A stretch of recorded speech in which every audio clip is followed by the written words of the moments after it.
The moment Evan Brooks pulled over on that rain-soaked Oregon highway, he had no idea he was staring at his future. A nurse clutching her infant daughter, mascara streaking down her face, standing in the downpour with nowhere to go. This wasn't just another stranger in need. This was Claire Thompson, the woman who would shatter every wall he'd built around his broken heart. But before love, before healing, before hope, there was only rain, desperation, and 6 words that would change everything. I don't have anywhere to go. Stay with me until the end of this story and comment which city you're watching from. I want to see how far this journey travels. The rain came down like judgment that Tuesday night in Portland, Oregon, the kind of rain that didn't just fall but attacked, turning the world into a blur of gray and cold. Evan Brooks hunched over the steering wheel of his 10-year-old Honda Civic, squinting through windshield wipers that squeaked their protest with every pass. His back ached from 14 hours on his feet at the warehouse, his hands were raw from lifting boxes, and his mind was already running through the evening's checklist. Pick up Noah from Mrs. Henderson's, heat up whatever leftovers were hiding in the back of the fridge, help with homework, bedtime story, collapse. The same routine he'd been running for 3 years straight. The same empty routine. His headlights caught something at the bus stop ahead. 2 figures huddled against the plexiglass shelter that did absolutely nothing to keep out this kind of rain. Evan's first instinct was to look away. Portland was full of people caught in bad weather, waiting for buses that never seemed to come. It wasn't his problem. He had his own kid to worry about, his own life barely held together with duct tape and determination. But something made him slow down. Maybe it was the way the smaller figure moved, the unmistakable shape of someone holding an infant, that protective curve of a parent's body shielding their child from the world. Maybe it was muscle memory from all those nights 3 years ago when he'd been the one standing in metaphorical rain, drowning in grief with a 7-year-old son who kept asking when mommy was coming home. Evan pulled over before his brain could talk him out of it. Through the passenger window, he could see her more clearly now. A woman in navy blue scrubs, soaked through completely, her dark hair plastered to her face. She was rocking back and forth, and even through the rain and glass, Evan could see her shoulders shaking. The baby in her arms was wrapped in what looked like a jacket. Her jacket, he realized, because she was standing there in just her scrubs, giving her child the only protection she had left to give. He rolled down the window. Rain immediately spattered the passenger seat. "Hey!" he called out. "Do you need help?" The woman's head snapped up, and Evan felt something twist in his chest.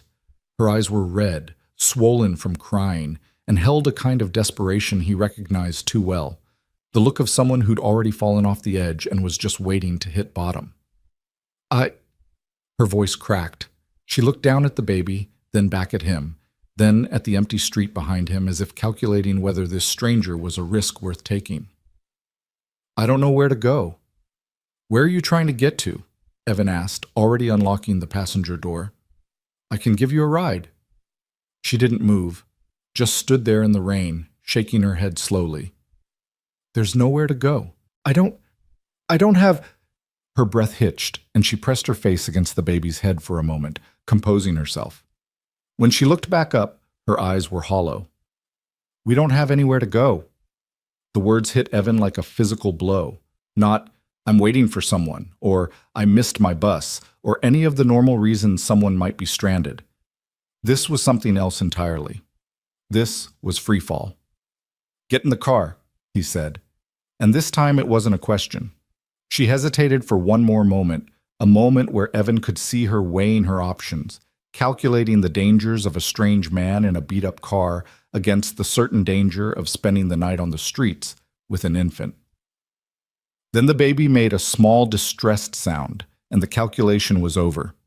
She hurried around to the passenger side, moving with the careful, exhausted movements of someone who'd been running on empty for too long. She slid into the seat, bringing with her the smell of rain and antiseptic and something else, the acrid scent of fear. "Thank you," she whispered, adjusting the baby in her arms. The infant couldn't have been more than 6 months old, her tiny face scrunched up and red from crying. "Thank you so much." Evan cranked up the heat and pulled back onto the street, his mind racing. He should probably take her to a shelter. That was the logical thing to do, but it was almost 8 o'clock on a Tuesday night, and every shelter in Portland would be full by now. He knew that from the stories he'd heard at work, from the news, from living in this city long enough to understand how thin the safety net really was. "What's your name?" he asked, trying to keep his voice calm, unthreatening. "Claire." She was looking straight ahead, not at him, as if making eye contact would break whatever fragile composure she had left. "Claire Thompson, and this is Lila." "I'm Evan Brooks." He turned onto a side street, buying himself time to think. "Claire, I'm going to ask you something, and I need you to be straight with me. Are you running from someone? Abusive husband, boyfriend, anything like that?" She shook her head quickly. "No, nothing like that. She laughed, a bitter sound that was closer to a sob. "I wish it were that simple. At least then I could go to the police, right? No, I lost my job 3 weeks ago. Hospital buyout. They kept the senior nurses, let everyone with less than 5 years go, and my savings were already gone from—" She stopped, swallowed hard. "Medical bills. Lila has asthma, bad asthma. 3 ER visits in 4 months, and my insurance wasn't worth the paper it was printed on." Evan's hands tightened on the steering wheel. "So you got evicted?" "Last week. I stayed with a friend for a few days, but she's got her own problems. 2 kids in a 1-bedroom apartment, boyfriend who came back and didn't want us there. I've been trying to find work, but without an address, without childcare." She broke off again, and when she continued, her voice was barely above a whisper. "I went to 3 shelters today. They're all full. One said maybe they'd have space in 2 weeks. 2 weeks? What am I supposed to do for 2 weeks? The baby, Lila, started to fuss, a thin, exhausted crying that spoke of hunger and cold, and too many hours of stress transmitted from mother to child. Claire immediately started rocking her, making soft shushing sounds, but her own hands were trembling so hard that the comfort she was trying to offer seemed impossible. Evan made a decision. "My house is about 15 minutes from here," he said. "I have a spare room. You and Lila can stay there tonight. Tomorrow we'll figure out the next steps." Claire's head whipped toward him. "What? No, I can't. I don't even know you. You don't know me. I could be—" "You're a mother who stood in the rain to keep her baby dry," Evan interrupted. "That tells me everything I need to know." He glanced at her briefly before returning his eyes to the road. "Look, I'm a single dad myself. My son Noah is 7. My wife died 3 years ago, cancer, and I spent a long time after that feeling like I was drowning. I know what it's like to need help and not know where to find it. So yeah, you can absolutely say no if this feels weird or dangerous. I'll take you wherever you want to go, but if you need a safe place for the night, I'm offering." Silence filled the car except for Lila's quiet whimpering and the steady drum of rain on the roof. Evan could feel Claire studying him, trying to read him, trying to decide if this was salvation or another disaster waiting to happen. "Why?" she finally asked. "Why would you do this?" Evan was quiet for a moment, thinking about how to answer. "Because 3 years ago, when my wife was in the hospital and I was trying to take care of a 4-year-old and work and keep our house and not fall apart, a stranger at the grocery store saw me having a breakdown in the cereal aisle. I was just staring at the boxes, couldn't remember what Noah liked, couldn't remember why anything mattered. And this woman, I never even got her name, she helped me shop, she talked to me, she treated me like a human being instead of a mess. She didn't save my life or anything dramatic like that, but she reminded me that there were still people who gave a damn." He shrugged. "Maybe I'm just trying to pass that forward." He could see Claire's expression softening in his peripheral vision, the rigid tension in her shoulders easing just slightly. "Okay," she said quietly. "Okay, just for tonight."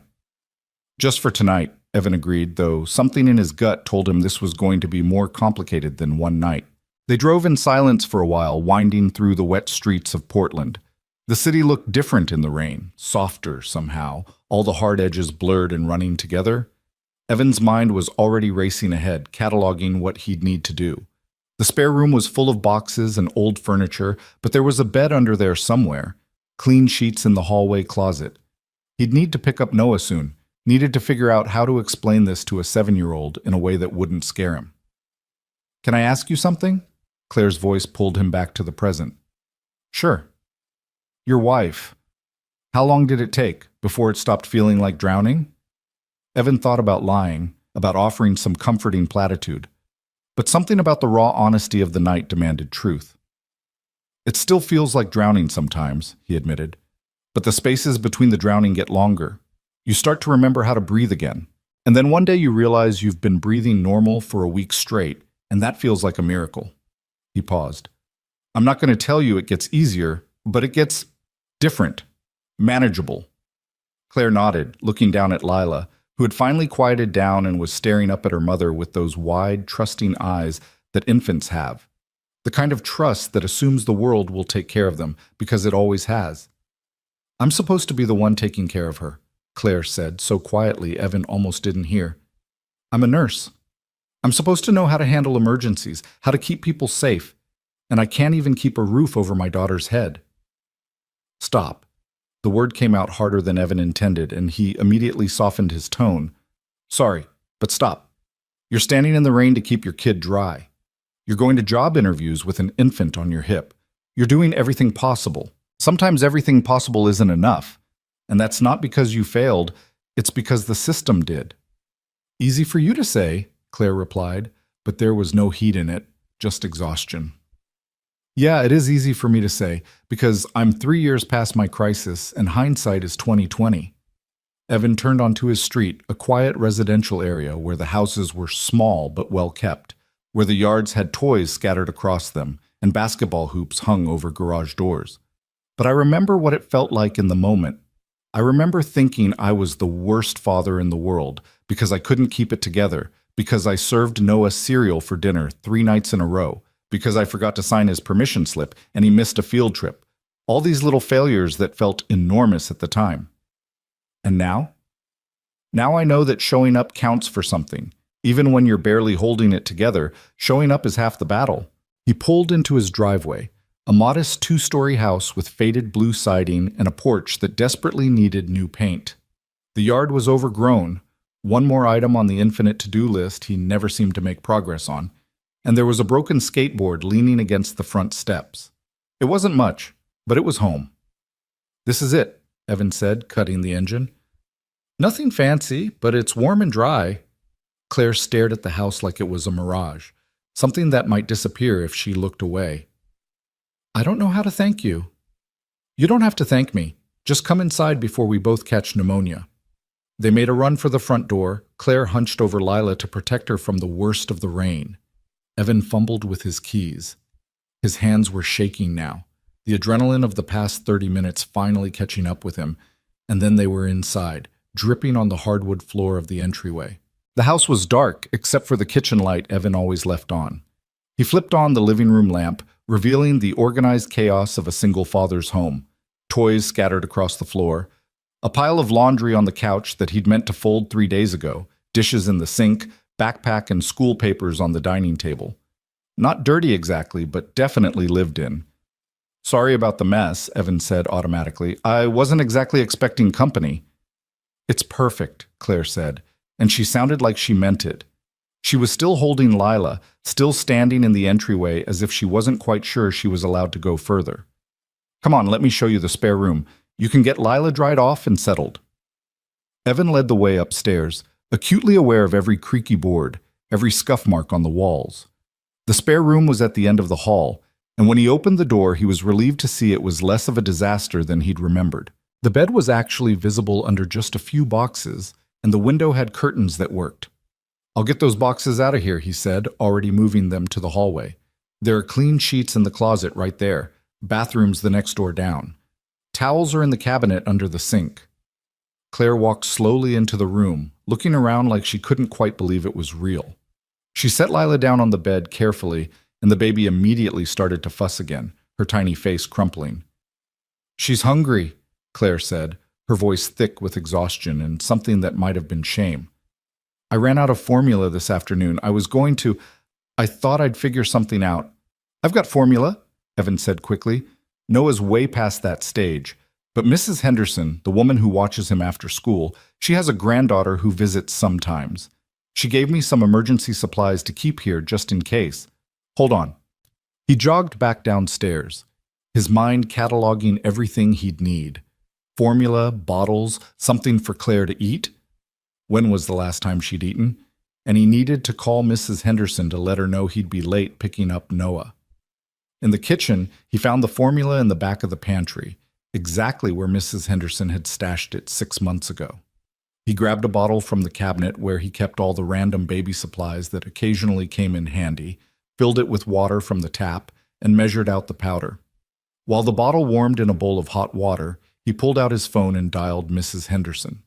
She picked up on the second ring. "Evan? Everything okay?"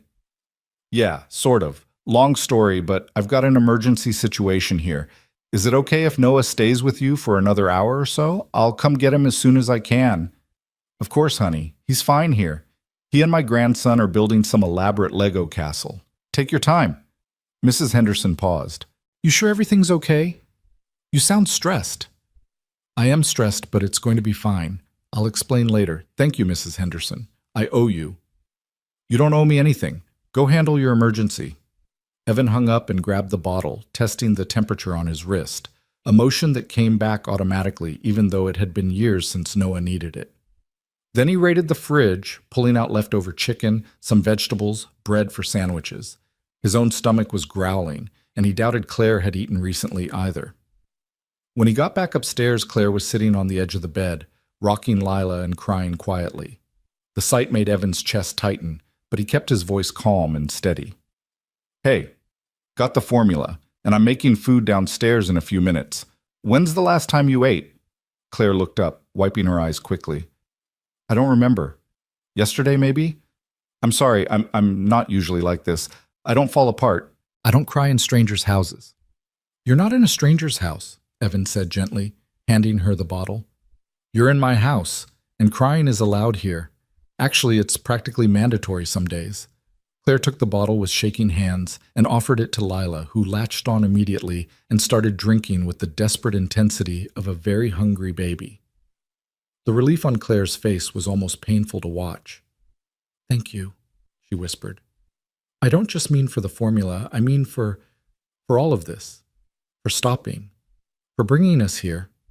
For not treating me like a failure." Evan sat down in the old desk chair in the corner, giving her space but staying close enough to talk. "You're not a failure. You're a person caught in a bad situation. There's a difference." "Is there?" Claire's laugh was hollow. "Because from where I'm sitting, it feels the same." "I get that.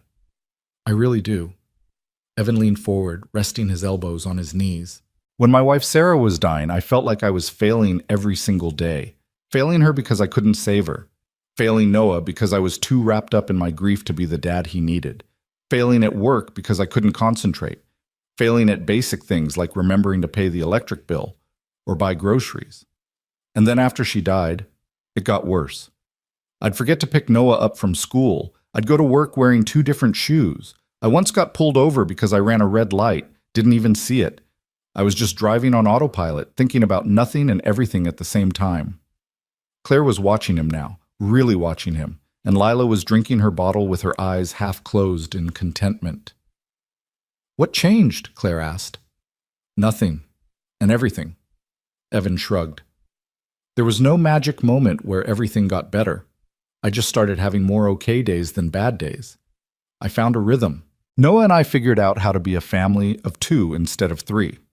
I stopped comparing myself to the dad I was when Sarah was alive and started trying to be the dad Noah needed in this new reality, and I let people help me. That was the hardest part, admitting I couldn't do it alone." "I don't have people," Claire said quietly. "My parents died in a car accident when I was 20. I have a sister in Florida, but we haven't talked in years. Bad falling out over something stupid. And friends—" She paused. "Everyone has their own problems. I can't keep asking for help." "Why not?" "Because eventually they get tired of you. Eventually you become the friend who's always in crisis, always needing something. And then you're not a friend anymore. You're a burden." Evan thought about that for a moment. Maybe. Or maybe the people who get tired weren't really your people to begin with. Real friends, real community. They stick around for the hard stuff. "That's a nice thought," Claire said, and she didn't sound convinced. They sat in silence for a while, watching Lila finish her bottle. The baby's eyes were fully closed now, her tiny body finally relaxing into sleep after what had probably been a terrifying, exhausting day. "I should let you rest," Evan said, standing up. "I'm going to go pick up my son and make some food. Do you want me to bring you something up here, or do you think you can come downstairs?" "I'll come down," Claire said quickly. "If that's okay. I don't want to hide up here like some kind of charity case." "You're not a charity case. You're a guest." Evan moved toward the door, then paused. "And Claire, tomorrow we'll figure out a plan. Job applications, childcare resources, whatever you need. But tonight, just rest. You're safe here." Her eyes filled with tears again, but she nodded. "Okay. Thank you. Really, thank you." Evan headed back downstairs, his mind spinning. What the hell had he just done? He'd brought home a complete stranger and her infant daughter. He was going to have to explain this to Noah. Mrs. Henderson would probably have questions. And beyond tonight, what then? He couldn't just kick them out tomorrow, but he also couldn't take on the responsibility of 2 more people when he was barely managing his own life. One step at a time, he told himself. One step at a time. He was pulling together ingredients for sandwiches when he heard soft footsteps on the stairs. Claire appeared in the kitchen doorway, having changed out of her wet scrubs into, he realized with a start, they were Sarah's old clothes. He must have left them in the spare room closet, forgotten remnants of a life that felt like it belonged to someone else. "I hope it's okay," Claire said, gesturing to the sweatpants and t-shirt she was wearing. "They were in the closet. I can change back if—" "No, it's fine," Evan said quickly, pushing down the sudden wave of emotion. "They were my wife's. I should probably donate them anyway. I'm sorry, I didn't know." "Don't be sorry. She would have wanted them to be useful." And surprisingly, that was true. Sarah had always been practical, always the first to help someone in need. She would have done exactly what Evan was doing tonight, probably would have done it faster and better. "Let me help," Claire said, moving into the kitchen. "Please, I need to do something with my hands." They worked in comfortable silence, assembling sandwiches and heating up leftovers. Evan set the table, something he rarely did, usually just eating standing up at the counter or in front of the TV. But tonight felt different, like it deserved more attention. "I should go get Noah," he said, glancing at the clock. "He's at the neighbor's. I'll be back in 5 minutes." "Noah?" Claire repeated. "You said he's 7? "Yeah, good kid. Obsessed with dinosaurs and Lego and asking approximately 10,000 questions per day." Evan smiled despite everything. "He's going to be curious about you. Fair warning." "I'm good with kids," Claire assured him. "Occupational hazard." Evan grabbed his jacket and headed out into the rain, which had finally lessened to a steady drizzle. Mrs. Henderson's house was 3 doors down, a warm beacon of light in the dark street. He rang the doorbell and waited, trying to figure out exactly what he was going to say. Mrs. Henderson answered with Noah hovering behind her, backpack already on his shoulders. "There you are! Noah's been waiting patiently."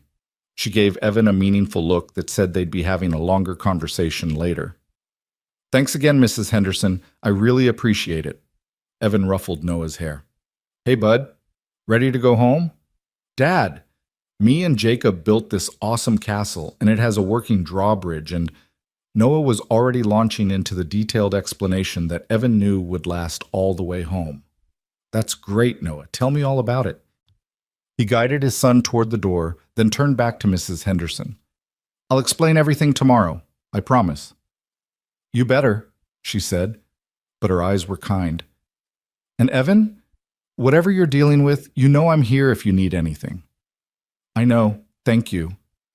The walk home was filled with Noah's enthusiastic description of the castle, the drawbridge, the Lego knights, and the elaborate battle scene they'd created. Evan let the chatter wash over him, grateful for the normalcy of it, the reminder that his first responsibility was still to this energetic 7-year-old who trusted him completely. They were almost at the front door when Noah suddenly stopped.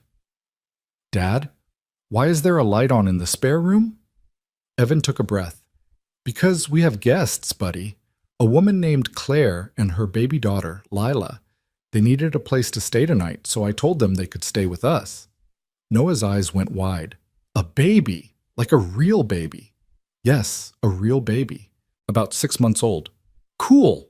Noah was already pushing past him toward the door. Can I see her? Does she cry a lot? Does she eat real food or just bottles? Cameron at school has a baby sister and she screams all the time. And Noah, slow down. Evan caught his son's shoulder gently. Listen to me for a second. Claire and Lila have had a really hard day. They're going to be tired and maybe a little scared because they don't know us yet. So I need you to be on your best behavior, okay? That means inside voice, gentle movements, and if they need space, we give them space. Can you do that? Noah nodded solemnly, his face taking on the serious expression he used when Evan gave him important responsibilities. I can do that. I'll be super quiet and super gentle. That's my guy. They went inside to find Claire in the kitchen, putting food on plates. She looked up when they entered, and Evan saw her expression shift from nervous to cautiously friendly. You must be Noah, she said. Your dad told me about you. I'm Claire. Noah stared at her for a moment, taking in the sight of a stranger in his kitchen. Then, with the blunt curiosity of a 7-year-old, he asked, Why do you need to stay at our house? Noah, Evan started, but Claire held up a hand. It's okay. She knelt down to Noah's level. That's a good question. My daughter and I needed a safe place to stay, and your dad was kind enough to help us. We're really grateful to be here. Where's your daughter now? Upstairs sleeping. She's just a baby, so she sleeps a lot. Can I see her tomorrow? If it's okay with your dad, sure. Noah looked at Evan, who nodded. Then Noah turned back to Claire. Okay. Do you like Lego? Because I have a really cool castle design I can show you. And just like that, the tension broke. Claire laughed, a real laugh this time, not the brittle sound from earlier. I like Lego a lot, actually. Cool. Dad, can we show her after dinner? Maybe tomorrow, buddy. It's already past your bedtime. Noah groaned but didn't argue, which told Evan exactly how tired his son was. They sat down to eat, an odd little group around Evan's kitchen table. Noah chattered about school and castles and dinosaurs, filling the awkward silences with the easy enthusiasm of childhood.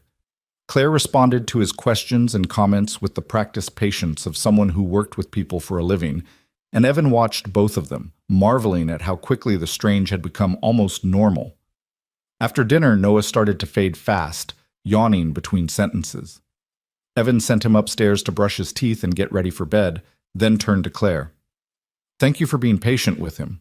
He doesn't have a filter yet. He's sweet, Claire said, helping him clear the table. You've done a good job with him. I'm figuring it out as I go. Evan loaded plates into the dishwasher. Listen, about tomorrow. I'll be gone first thing, Claire said quickly. I don't want to impose more than... That's not what I was going to say. Evan turned to face her. I was going to say that tomorrow we should sit down and make a real plan, not just for the next day or two, but for the next few weeks. You need time to find a job, find childcare, get back on your feet. That's not going to happen overnight. Claire's expression was unreadable. Evan, I can't ask you to eat. You're not asking, I'm offering, and before you argue, think about Lila. Think about what's best for her. It was a low blow, and Evan knew it. But it was also the truth.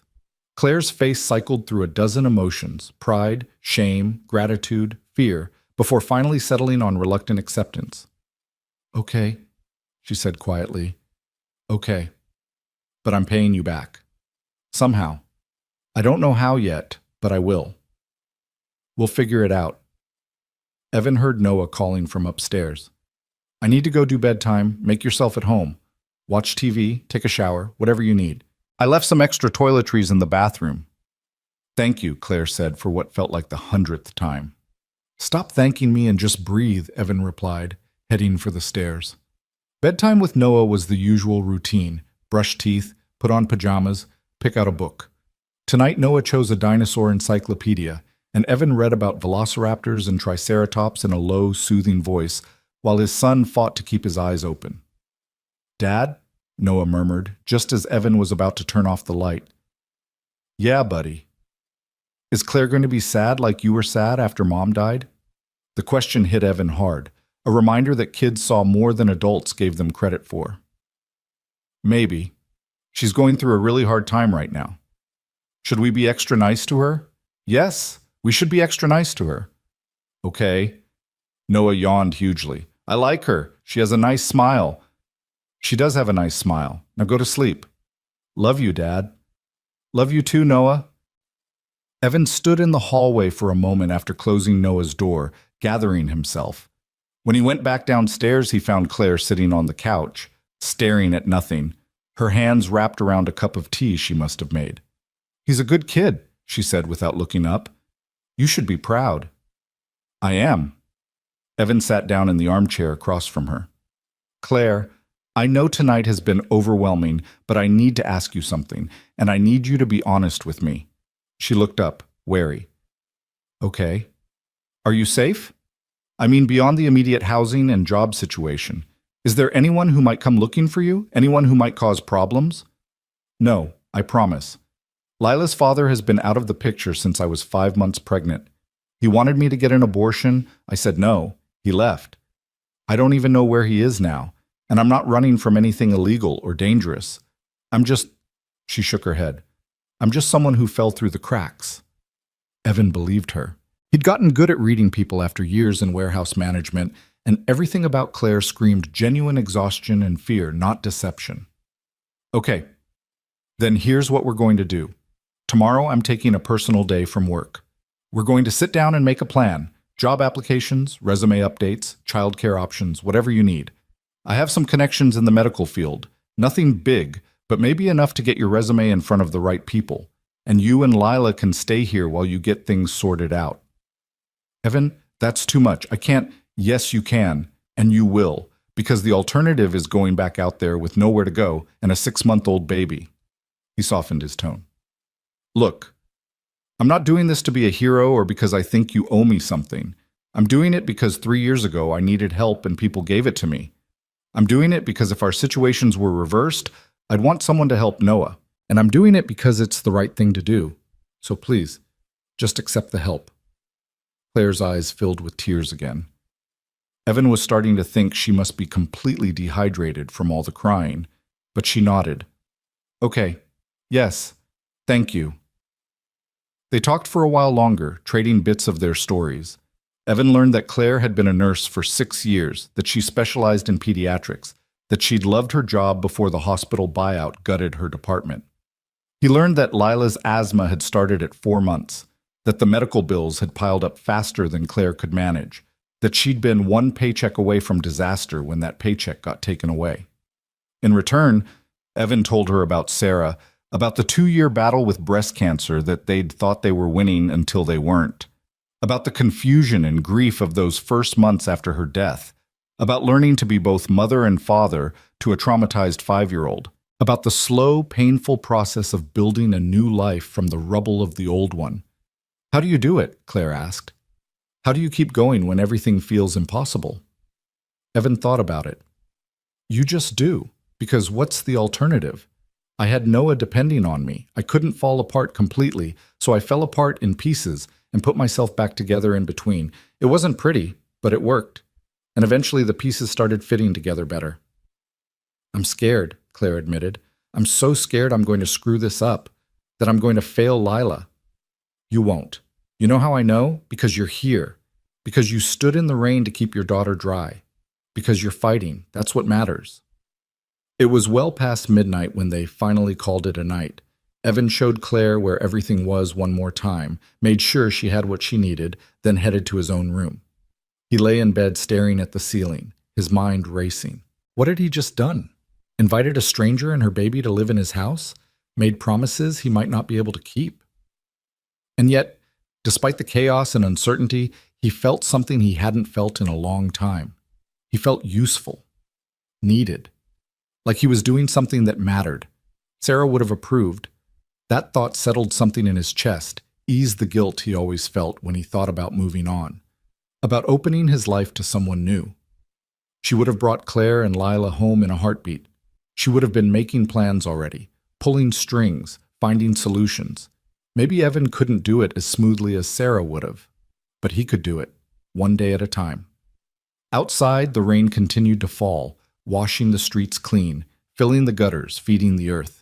And inside a modest house in Portland, 4 people slept under one roof, connected not by blood or history, but by circumstance and the simple human instinct to help when help was needed. Tomorrow would bring complications and questions and the hard work of building something stable from this fragile beginning.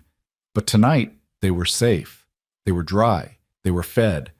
And sometimes, Evan thought as he finally drifted off to sleep, sometimes that had to be enough. Morning came too early, filtering through the curtains in shades of gray that matched the lingering clouds outside. Evan woke to the sound of a baby crying, a sound that jolted him upright in bed, heart pounding before his brain caught up with reality. Not Noah.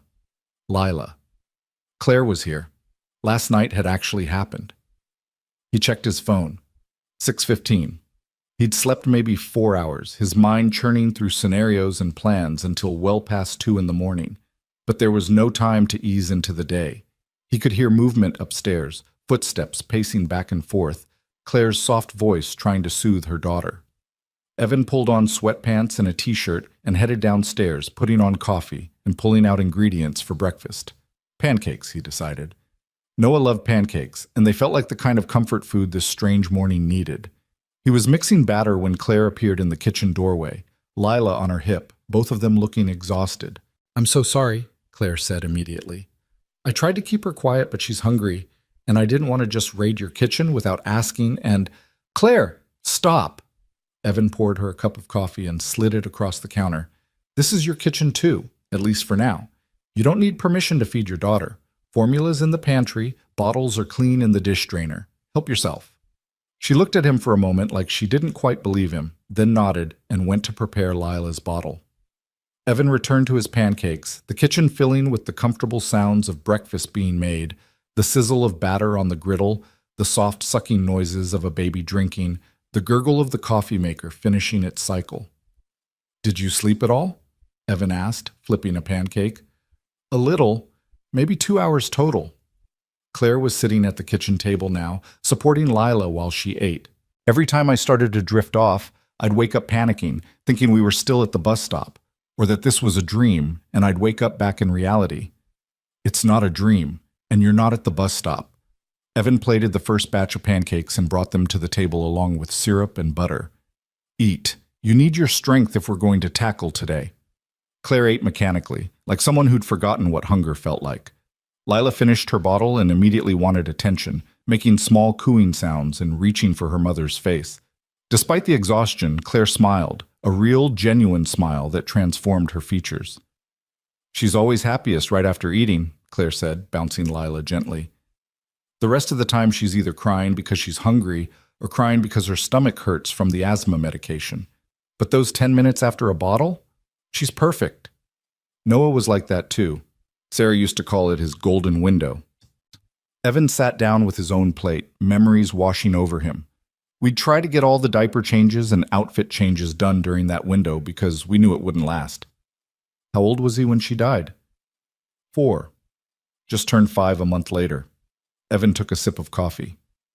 Old enough to understand something terrible had happened, too young to really process what death meant. He kept asking when Mommy was coming home from the hospital. It took months before he stopped setting a place for her at dinner. Claire's expression was pained. That must have been unbearable. It was. But you know what? Kids are resilient in ways adults aren't. Noah cried, he grieved, he had nightmares for a year. But he also kept living, kept playing, kept laughing, kept being a kid. He taught me that you can hold grief and joy at the same time, that one doesn't cancel out the other. Before Claire could respond, they heard footsteps thundering down the stairs. Noah burst into the kitchen, already talking before he'd fully entered the room. "Dad, I had this dream about dinosaurs, and they were—" He stopped short, seeing Claire and Lila at the table. His eyes went wide. "Oh, you're still here!" "Good morning to you too, buddy," Evan said, amused. "Yes, Claire and Lila are still here. Come eat your pancakes." Noah approached the table slowly, his attention fixed on Lila. "She's really small." "She's 6 months old," Claire said. "You were that small once, too." "Really?" Noah looked skeptical. "I don't remember being small." "That's because you were a baby. Babies don't remember anything." Evan set a plate in front of his son. "Eat your breakfast and stop staring. It's rude." I'm not staring, I'm observing. Miss Jenkins says observing is what scientists do. But Noah dug into his pancakes, casting frequent glances at Lila between bites. They ate in a silence that wasn't quite comfortable, but wasn't hostile either, just the awkwardness of people learning to share space. Lila started fussing again, and Claire immediately stood, walking around the kitchen and bouncing the baby gently. Does she cry a lot? Noah asked, syrup on his chin. Noah, Evan warned. No, it's okay, Claire said. Yes, she cries more than most babies. She has asthma, which means sometimes it's hard for her to breathe, and that makes her uncomfortable. That sounds scary. It is scary sometimes, but we're managing. Noah considered this, his 7-year-old brain working through the information. My friend Marcus has asthma. He has an inhaler he uses before gym class. Does Lila have an inhaler? Not yet. She's too young. She has medicine we give her through a nebulizer machine. Claire's expression clouded. Or she did. I had to leave it behind when... She stopped, swallowing hard. Evan stood up. What kind of nebulizer? Maybe we can get a replacement. You can't just get a replacement, Claire said, her voice tight.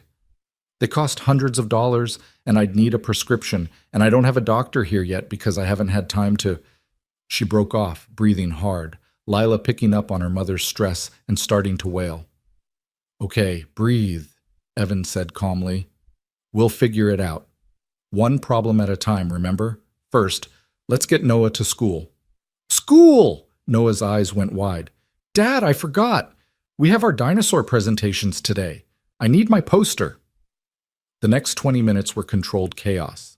Finding Noah's poster board, making sure he had his lunch and homework, getting him dressed and teeth brushed. Evan was herding his son toward the door when Noah suddenly turned back. Claire, will you and Lila be here when I get home? Claire looked at Evan uncertainly. Evan answered for her. Yes, they'll be here. Good. Noah beamed. I want to show you my dinosaur collection. I have 27 dinosaurs. Well, 26 because one of the velociraptors lost its head, but I'm counting it anyway. I'd love to see them, Claire said, and she sounded like she meant it. Evan dropped Noah at school, exchanging pleasantries with the other parents while his mind raced ahead to everything that needed to happen today. When he got back to the house, he found Claire in the living room, Lila finally asleep in her arms, staring at the wall with an expression of absolute exhaustion. All right, Evan said, sitting down across from her. Let's make a plan. But first you need to sleep. You're running on fumes. I can't sleep. I need to... There's so much to do. And you can't do any of it if you collapse from exhaustion. Come on, I'll take Lila. You go upstairs and sleep for a few hours.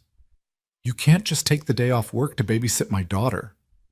I already called in. Told them I had a family emergency. Evan held out his arms for Lila.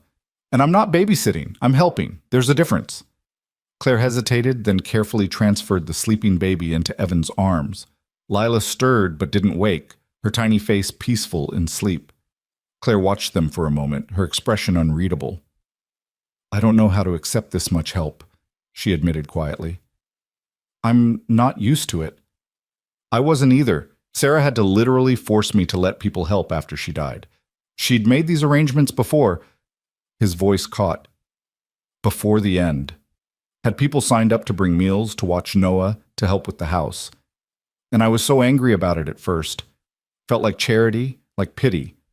But then I realized she was still taking care of us, even after she was gone. She was teaching me that accepting help isn't weakness, it's wisdom.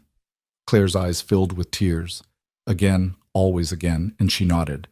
Okay, I'll try to sleep, just an hour. 3 hours minimum. I'll wake you if Lila needs you. She went upstairs and Evan heard the spare room door close.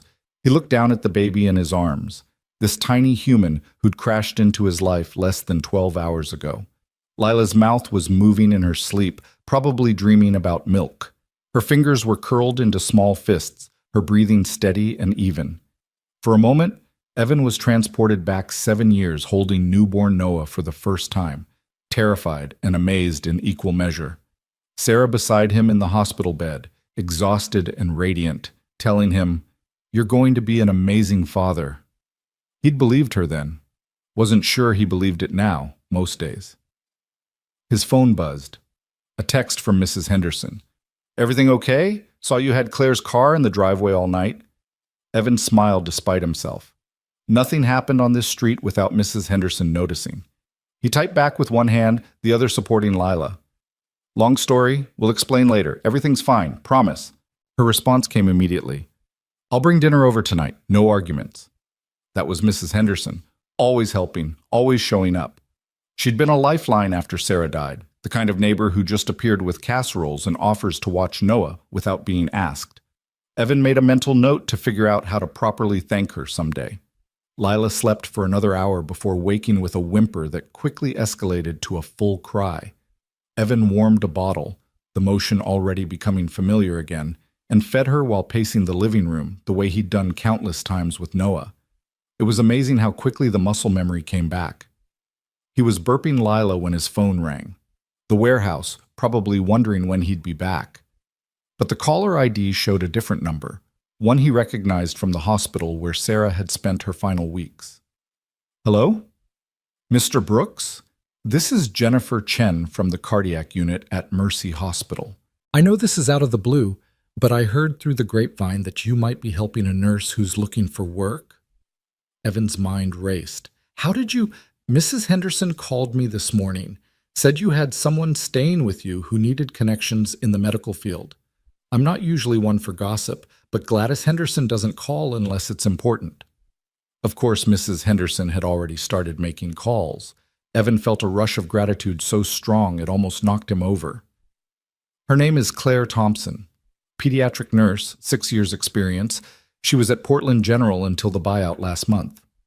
I remember that buyout. We scooped up some of their staff. What's her specialty? Pediatrics, but I think she's pretty flexible at this point. She's got a 6-month-old daughter, and she needs something with regular hours if possible. There was a pause on the other end. We just lost one of our PEDS nurses to a family relocation. Position's been open for 2 weeks. The pay isn't great, and the hours can be rough, but it's full-time with benefits. Think she'd be interested? Yes, Evan said without hesitation. Absolutely yes. When can she come in for an interview? How about Monday? We're short-staffed, so if her credentials check out, we could probably fast-track the whole thing. Monday's perfect. Thank you, Jennifer. I mean it. Thank you for being there for Sarah.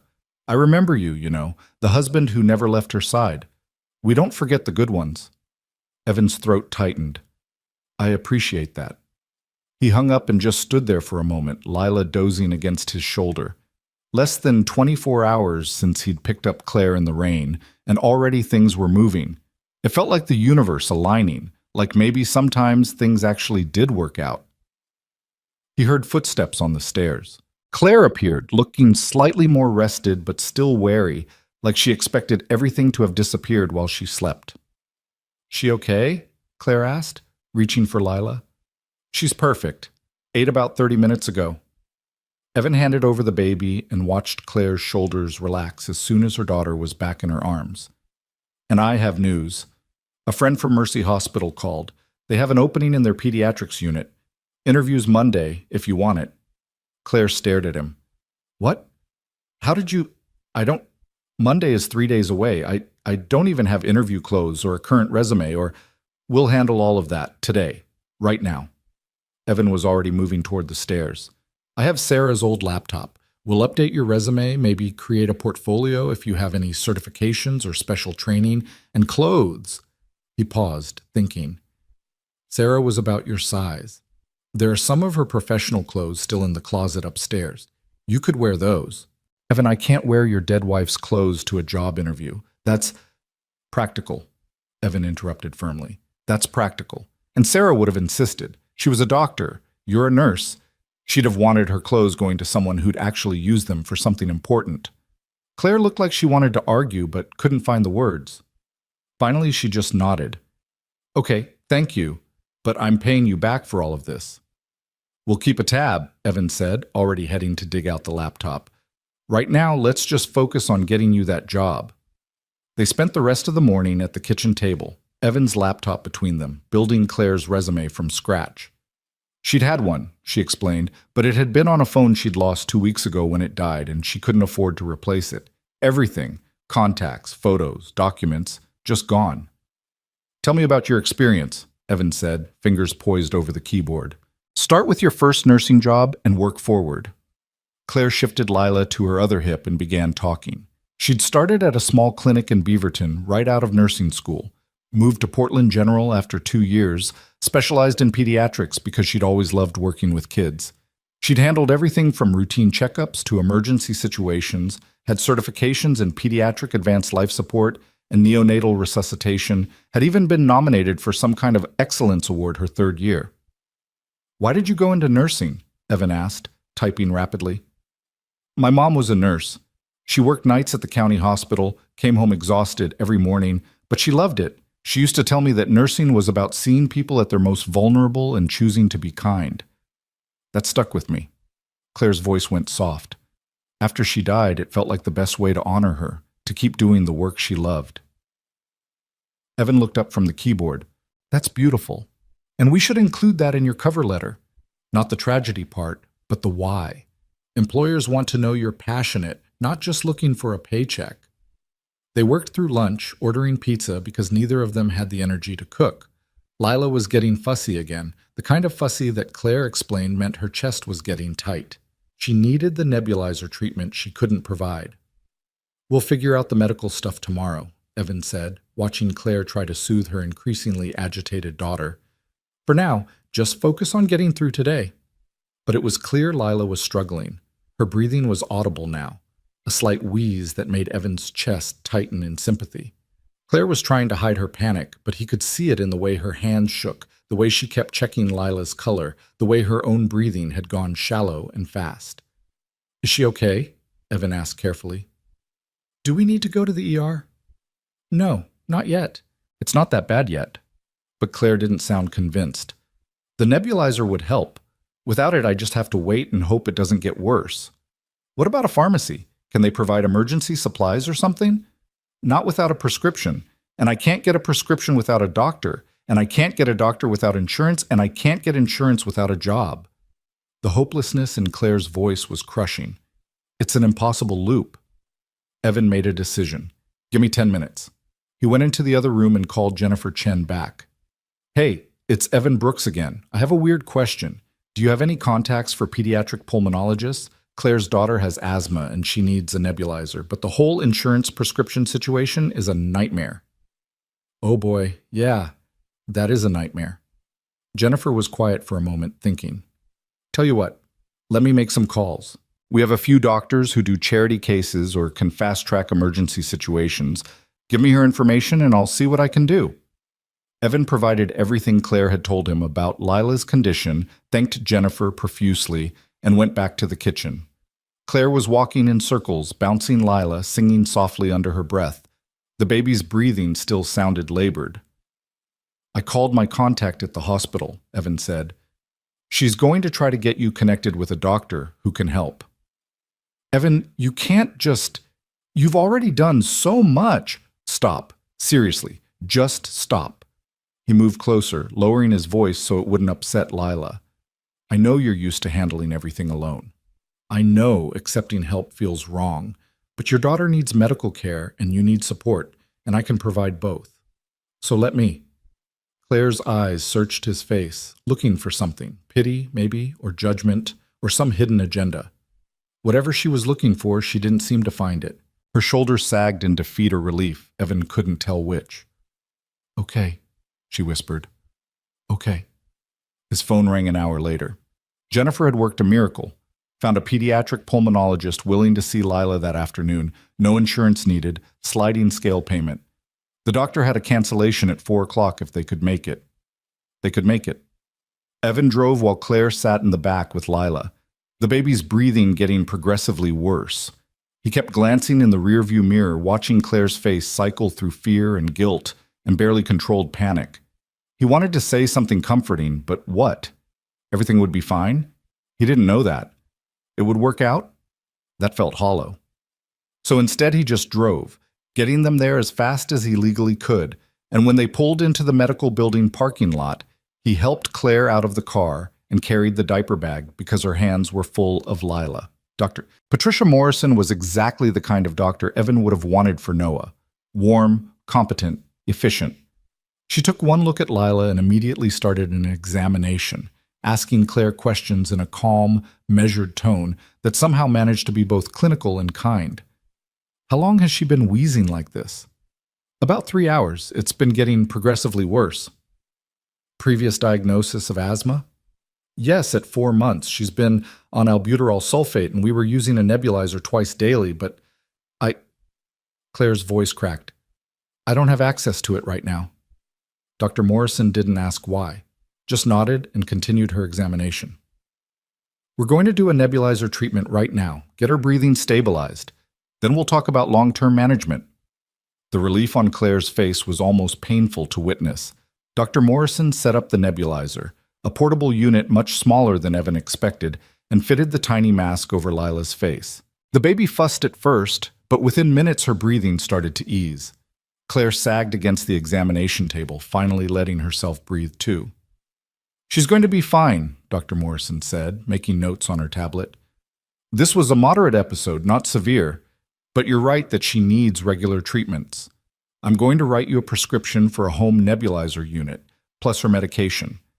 There's a program through the hospital that can help with costs, not free, but manageable. And Claire? She looked up, her expression serious. You need to have an emergency plan. Asthma can escalate fast in infants. You need access to her medication at all times. I know, Claire said, her voice barely above a whisper. I know. I'm trying. They spent another 30 minutes with Dr. Morrison, going over treatment plans and emergency protocols and follow-up appointments. When they finally left, Evan carrying a prescription and several pages of instructions, Lila was breathing normally and Claire looked like she'd been through a war. I can't afford this, Claire said in the car, staring at the prescription. Even with the hospital program, I can't. We'll figure it out, Evan said. The interview on Monday could change everything. And in the meantime, we make it work. Why are you doing this? The question came out raw, exhausted. You don't owe me anything. You don't even know me. Evan pulled out of the parking lot, considering his answer carefully. When Sarah was dying, there was this nurse, Marcus, I think his name was. He worked the night shift and he'd come check on Sarah even when she wasn't technically his patient. One night I was having a breakdown in the hallway, trying to be quiet so Noah wouldn't hear me on the phone, and Marcus just sat with me. Didn't say anything, didn't try to fix it. Just sat there for 20 minutes until I could breathe again. He glanced at Claire. Later, I tried to thank him, and you know what he said? He said, we're all just people trying to get through the hard stuff. Sometimes you help, sometimes you get helped. It all balances out eventually. Claire was quiet for a long moment. Did it balance out? I don't know yet. Ask me in a few years. They stopped at the pharmacy to fill the prescription, and Evan firmly handed over his credit card before Claire could object. $347 later, they had a nebulizer and a month's supply of medication. Claire looked sick watching the transaction, but Evan just shrugged. Add it to the tab, he said, and carried everything back to the car. When they got home, Noah was already there. Mrs. Henderson had picked him up from school and brought him home, bless her. She was in the kitchen making dinner, humming to herself, acting like this was completely normal. There you are, she called out when they came in. I'm making lasagna, and before you argue, Evan Brooks, I'm making enough for an army, so you better accept it gracefully. Yes, ma'am, Evan said, grinning despite everything.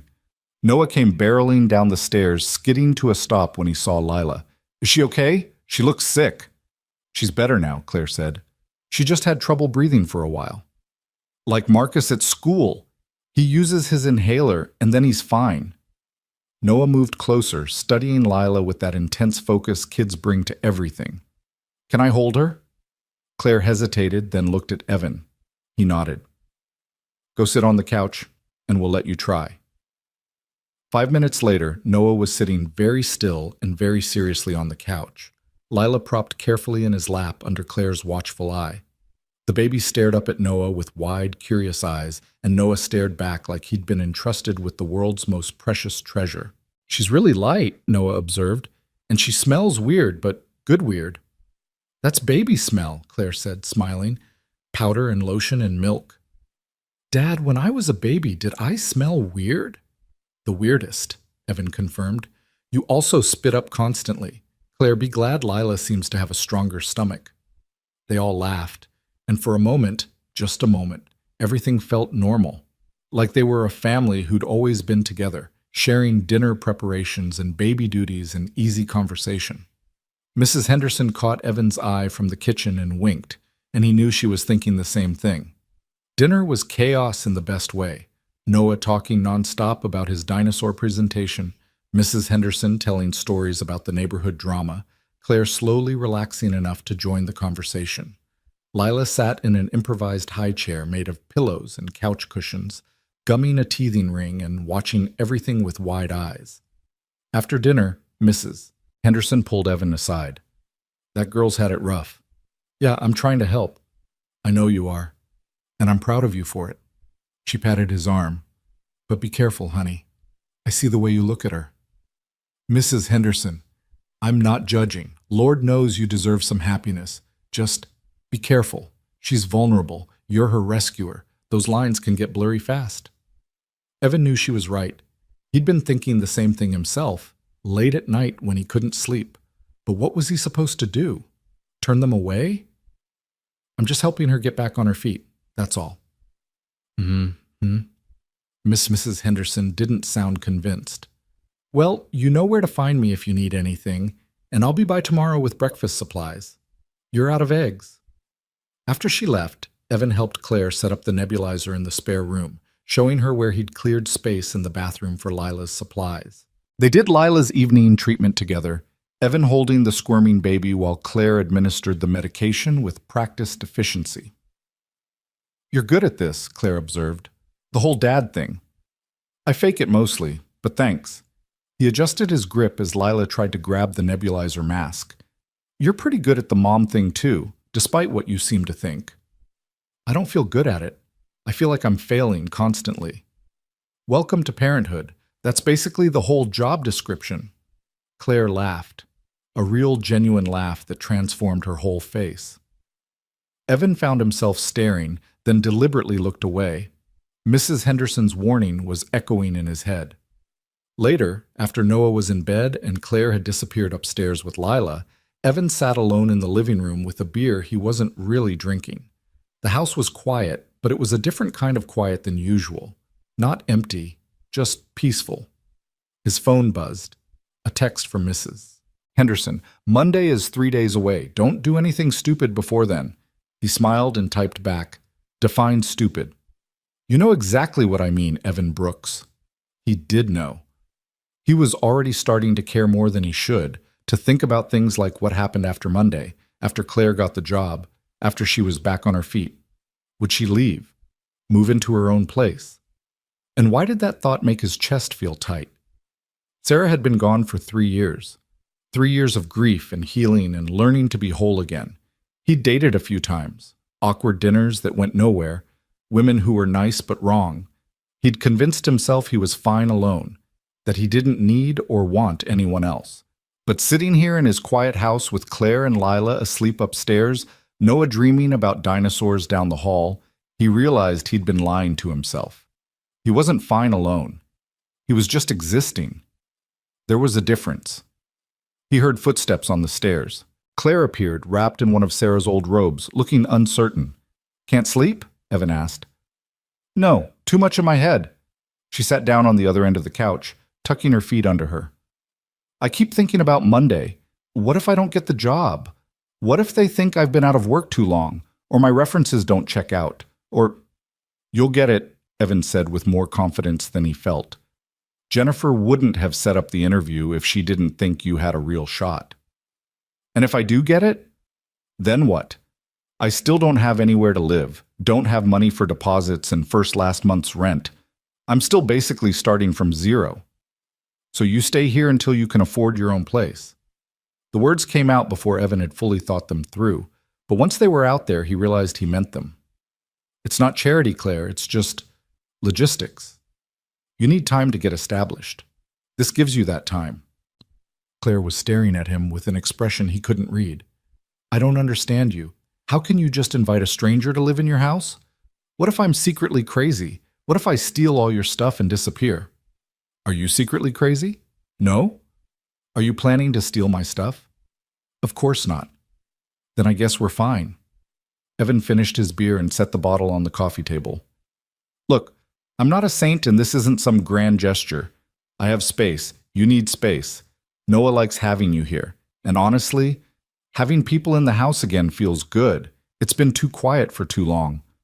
You're grieving, Claire said softly. You shouldn't make big decisions while you're grieving. I've been grieving for 3 years. If I waited until I was done, I'd never make any decisions at all. He met her eyes. I'm not asking you to stay forever. I'm just asking you to stay until you're ready to leave. There's a difference. Claire pulled the robe tighter around herself, thinking, if I stay, and I'm not saying I am, but if I did, I'd need to contribute. Help with bills, do housework, something. I can't just be a charity case. You're a nurse with a 6-month-old. Trust me, you'll be contributing plenty just by being here. Noah already loves having another kid in the house, even if Lila can't actually play yet. And having another adult to talk to at the end of the day, that's worth more than you know. They sat in silence for a while, the kind of comfortable silence that should have been impossible between two people who barely knew each other. Outside, the rain had started again, a soft pattering against the windows that made the house feel even cozier. Okay, Claire finally said. Okay, until I can afford my own place, but we're keeping a tab and I'm paying you back, every cent. Deal. Evan held out his hand, and after a moment, Claire shook it. Her hand was small and warm in his, and he held it a second longer than necessary before letting go. She stood up, heading back toward the stairs.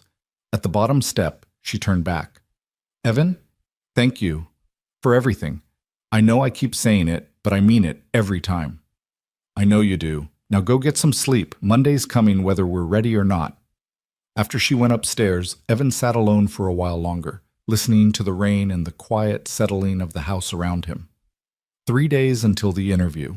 3 days to help Claire prepare, to keep Lila healthy, to maintain the fragile balance they'd created. 3 days until everything changed again. He finished his beer, turned off the lights, and headed to bed. Tomorrow would bring new challenges, new complications. But tonight, everyone under his roof was safe, warm, and fed. And really, Evan thought as he finally drifted off to sleep, what more could anyone ask for than that? The weekend passed in a blur of preparation and unexpected domesticity.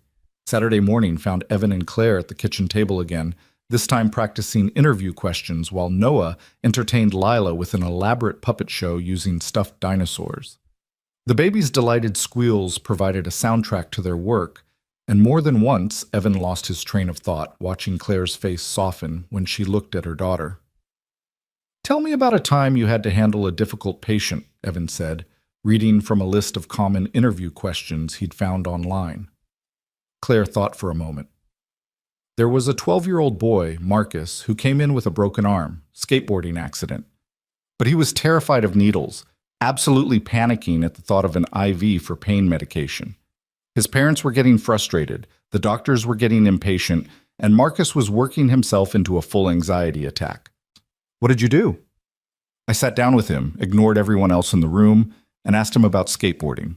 Got him talking about tricks and his favorite skate park and this YouTube channel he followed, kept him distracted while I prepped the IV site, kept talking while I inserted it. He didn't even realize I'd done it until it was over. She smiled at the memory. His mom cried and hugged me, said nobody else had even tried to connect with him. They just wanted to get it done. That's perfect, Evan said, making notes. That shows empathy, problem-solving, ability to work under pressure. Use that example. They worked through question after question, Evan pushing her to articulate things she did instinctively, to put words to the intuitive care that made her good at her job. Claire grew more confident with each answer, her posture straightening, her voice getting stronger. You're going to crush this interview, Evan said finally, closing the laptop. Jennifer's going to wonder why you were ever unemployed in the first place.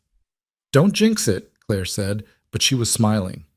A real smile that reached her eyes, transforming her whole face in a way that made Evan's heart do something complicated in his chest. Noah chose that moment to crash into the table, breathless with excitement. Dad, Claire! Lila laughed, like a real laugh. Come see. They spent the next hour on the floor of the living room, taking turns making silly faces and sounds, to coax more laughter from Lila. The baby obliged, her giggles bright and pure, and Noah took credit for being the funniest person in the house. Claire recorded videos on Evan's phone, her own laughter mixing with her daughter's in a way that felt like healing, like maybe the worst was actually behind them. Mrs. Henderson stopped by around lunch with enough food for a week, as promised. She didn't stay long, but managed to pull Evan aside in the kitchen while Claire was upstairs changing Lila. "She looks better," Mrs. Henderson observed, loading casseroles into the refrigerator. "Not so much like a ghost." "She's getting there. Interview's Monday." "I heard. Jennifer called me this morning, wanted to know more about Claire's background." Mrs. Henderson gave him a knowing look. "I may have sung her praises. Might have embellished slightly about how well she's fitting into the neighborhood." "Mrs. Henderson, you barely know her." "I know people, Evan Brooks. Known them for 73 years, and that girl's got a good heart. She's just been kicked around by life." She closed the refrigerator and turned to face him fully. "Question is, what are you going to do when she doesn't need rescuing anymore?" The question hit harder than Evan expected. "What do you mean?" "I mean she's vulnerable now, grateful. Easy to mistake gratitude for something else. But when she's back on her feet, has her own job and her own place, when she's not dependent on you anymore, what then? You still going to feel the same way about her?" "I don't feel any particular way about her," Evan lied, not very convincingly. "Sure you don't. And I'm the Queen of England." Mrs. Henderson patted his cheek with surprising gentleness. "Just be careful, honey. With her heart and yours, you're both too fragile for careless handling." After she left, Evan stood in the kitchen trying to sort through the tangle of emotions in his chest. Was he just being helpful, or was this something more? And if it was something more, was that wrong? Claire needed stability, not some widower projecting his loneliness onto her situation. But then Claire came downstairs with Lila, and she was wearing one of Sarah's old sweaters, blue cashmere that Sarah had loved, that Evan hadn't been able to look at for 3 years without his throat closing up. On Claire it looked different, not like a ghost, but like a second life. And when she caught him staring, she did a little self-conscious turn. "Is this okay? It was in the closet and I got cold. I can change if—" "It's perfect," Evan said, and meant it. "It looks good on you." Something passed between them in that moment, an acknowledgement of something neither was ready to name. Then Noah came thundering through demanding lunch, and the moment passed, but it left something behind. A possibility, a question waiting to be answered. Sunday was quieter, a day for rest and last-minute preparation. Claire tried on 3 different outfits for the interview, modeling each one for Evan and Noah like they were fashion consultants. Noah voted for the blue dress because blue is the best color, while Evan advocated for the gray pantsuit that made her look professional and confident. She settled on the pantsuit with a blue scarf as a compromise, and Noah declared it a victory. That evening, after Noah was in bed, Evan found Claire on the back porch despite the cold. She was holding Lila, bundled in blankets, staring at the dark yard with an expression he couldn't read. "You okay?" he asked, stepping outside and closing the door softly behind him. "Just thinking about tomorrow, about everything." She glanced at him. "What if this doesn't work? What if I get the job and then mess it up somehow? What if—" "Stop," Evan interrupted gently. "You can what if yourself into paralysis. I should know. I did it for months after Sarah died. What if I'd caught the cancer earlier? What if we'd tried different treatments? What if... It doesn't change anything. It just makes you crazy." Claire was quiet for a moment, rocking Lila in that automatic way mothers do. "How did you stop?" "I didn't, really. I just learned to quiet the voice down, to focus on what I could control instead of what I couldn't." He leaned against the porch railing, his breath fogging in the cold air. "You can't control whether they hire you, but you can control how prepared you are, how you present yourself, how you answer their questions. Focus on that." "Is that what you do? Focus on what you can control?" "Every single day. Some days it works better than others." They stood in comfortable silence, watching the stars try to break through Portland's perpetual cloud cover. Lila dozed between them, peaceful and warm. Somewhere in the distance a dog barked, and a car drove past, its headlights briefly illuminating the yard before moving on. "Can I ask you something?" Claire said finally. "Sure."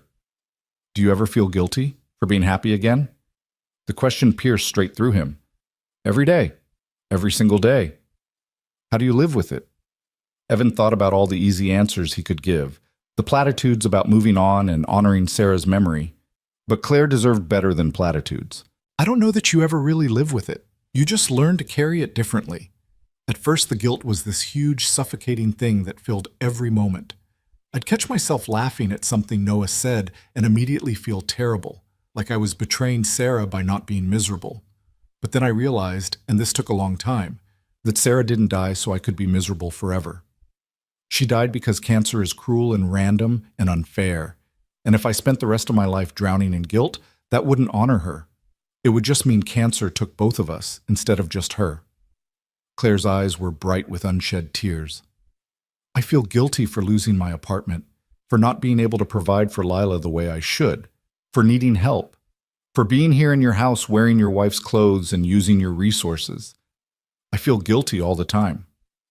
I know, but guilt is just fear wearing a different mask. You're afraid of being a burden, afraid of failing, afraid of not being enough, and I get that. But Claire? He waited until she looked at him. You're doing everything you can. That's all anyone can ever do. The rest is just circumstances and luck and timing. You really believe that? I'm trying to. He smiled slightly. Some days I believe it more than others. Today's a good day. They went back inside when Lila started fussing from the cold. Evan made hot chocolate while Claire settled the baby for the night, and when she came back downstairs, they sat at the kitchen table talking about nothing important.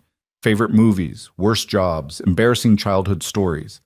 The kind of conversation that's really about getting to know each other, about building bridges between two lives that had been separate 48 hours ago. Around midnight, Claire finally stood to go to bed. She paused at the bottom of the stairs, turning back with an expression that was half hope, half fear. Thank you, she said quietly, not just for the practical stuff, but for treating me like a person. Not a charity case, not a project. Just a person. You are just a person, Evan said. A person going through a hard time. That doesn't define you. I needed to hear that. She started up the stairs, then paused again. Evan, whatever happens tomorrow, I want you to know this has already changed my life. You've already changed my life. Even if everything falls apart, I won't forget that. She disappeared upstairs before he could respond, leaving him alone in the kitchen with the echo of her words and the uncomfortable realization that she'd already changed his life too. Monday morning arrived with weak sunshine and nervous energy. Claire was up before dawn, going through her interview notes one more time while Lila slept. Evan found her at the kitchen table, still in pajamas, her hair unbrushed and her eyes wide with anxiety. You look like you're going to throw up, he observed. I feel like I'm going to throw up. What if I freeze? What if I forget everything we practiced? What if you're amazing and they hire you on the spot? Evan poured her coffee and sat down across from her. Claire, you've got this. You're a fantastic nurse with great experience and solid references. The job is already halfway yours. You can't know that. You're right, but I can know that you're prepared, that you're qualified, and that you're going to walk in there and show them exactly why they should hire you. He reached across the table and squeezed her hand briefly. Breathe. You've survived worse than a job interview. She laughed shakily. That's true. Okay, breathing. I can do breathing. The morning passed in controlled chaos, getting Noah ready for school, feeding Lila, helping Claire with her hair and makeup. Noah insisted on being part of the preparation process, offering his 7-year-old wisdom on what Claire should say. Tell them you're really smart and good at your job, he advised seriously, and that you know all about babies because you have one, and that you're living with us and we're really nice, so that means you're nice too. That's excellent advice, Noah, Claire said, her smile genuine now. I'll definitely mention all of that. But maybe not the part about living with us, so, Evan added quietly after Noah had run off to find his backpack. That might require more explanation than we want to get into. Right. Good point. Claire looked down at herself in the gray pantsuit with Noah's blue scarf. Do I look professional? You look perfect. And she did. Nervous but composed, scared but determined. Evan felt a swell of pride that had no logical basis. She wasn't his to be proud of, wasn't his responsibility or his accomplishment. But he felt it anyway, fierce and unexpected. Mrs. Henderson appeared right on schedule to watch Lila during the interview. She swept into the house like a force of nature, already cooing at the baby and shooing Claire toward the door. "Go on, you'll be late. Lila and I are going to have a wonderful time. I've got picture books and that toy piano Evans had in storage. We'll be fine." "Her nebulizer treatment is at 11, Claire said, her mother worry kicking in. "And she likes her bottle warmed but not too hot. And if she gets fussy, the pacifier is in the diaper bag, but she doesn't always take it. And—" "Claire," Mrs. Henderson interrupted gently, "I've raised 3 children and 7 grandchildren. I think I can handle one 6-month-old for a few hours. Now go before I physically push you out the door." Evan drove Claire to the hospital, filling the silence with casual conversation about nothing important, trying to keep her nerves from spiraling. She was quiet, her hands twisting together in her lap, her breathing too fast and too shallow. "Hey," he said as they pulled into the parking lot. "Look at me." She turned, her eyes wide and frightened. "You've got this. You're Claire Thompson, and you're a damn good nurse who's had some bad luck. That's all. You walk in there with your head up, and you show them why they'd be crazy not to hire you. Can you do that?" "I can do that," she said, though her voice shook. "Say it like you mean it. I can do that. Stronger this time. One more time. I can do that." And this time she smiled, a flicker of confidence breaking through the fear. Evan walked her to the entrance, then stopped before the doors. "I'll be right here when you're done. However it goes, whatever happens, I'm right here." "Thank you," she whispered. Then she squared her shoulders, lifted her chin, and walked through the doors like she owned the place. Evan found a bench in the waiting area and settled in for what he expected to be a long wait. He'd brought work emails to answer on his phone, but couldn't focus on any of them. Instead, he watched people come and go, patients with worried faces, staff in scrubs moving with purpose, visitors carrying flowers and balloons, a whole world of human drama playing out in one building. His phone buzzed. A text from Noah, obviously sent by Mrs. Henderson. "Is Claire going to get the job? Tell her I said good luck and Lila is being very good." He smiled and typed back, "She's in the interview now. We'll let you know." 45 minutes crawled by, then an hour. Evan was starting to worry when he saw Claire emerge from the elevator bank, and his heart sank because she was crying. But then he realized she was smiling too, tears streaming down her face while she laughed, and he was on his feet before he'd consciously decided to move. "I got it," she said as soon as she reached him. "I got the job. They want me to start next Monday. Full-time with benefits, and the pay is better than I expected, and they're helping with childcare costs, and—" She broke off, covering her face with her hands, shoulders shaking with the force of her emotions. Evan didn't think. He just pulled her into a hug, and she collapsed against him, crying into his shoulder while people in the waiting room pretended not to stare. He could feel her trembling, could feel the months of stress and fear draining out of her with every sob. "You did it," he murmured into her hair. "I knew you could do it." "I was so scared," she gasped between sobs. "I thought for sure they'd see right through me, that they'd know I was a mess. But Jennifer was there, and she was so nice, and the nursing manager asked all the questions we practiced, and I knew the answers, and—" She pulled back, wiping her eyes. "I start next Monday. 9 days. Oh my God, Evan, I start in 9 days." "That's amazing. That's incredible." He was grinning like an idiot, caught up in her joy and relief. "We need to celebrate. What do you want to do? Fancy dinner? Go to the coast? Dance in the street?" She laughed through her tears. "I just want to go home and tell Lila, even though she can't understand. I want to hold my daughter and know that I can actually take care of her now." Home. She'd said home, not your house or back to your place. Home. The word settled in Evan's chest like something warm and right. They drove back with the radio on, Claire singing along to songs she clearly didn't know all the words to, making up lyrics that were absurd and joyful. Evan found himself laughing more than he had in months, maybe years. When they pulled into the driveway, Claire turned to him with an expression of such pure gratitude that it almost hurt to look at. "I couldn't have done this without you. You know that, right? I would still be at that bus stop, or worse if you hadn't stopped." "You would have found another way," Evan said, though he wasn't sure he believed it. "You're a survivor." "Maybe, but I'm really glad I didn't have to survive alone." They went inside to find Mrs. Henderson had not only watched Lila, but had also cleaned the kitchen, done laundry, and made lunch. She took one look at Claire's tear-stained, smiling face and clapped her hands together. "You got it! I got it!"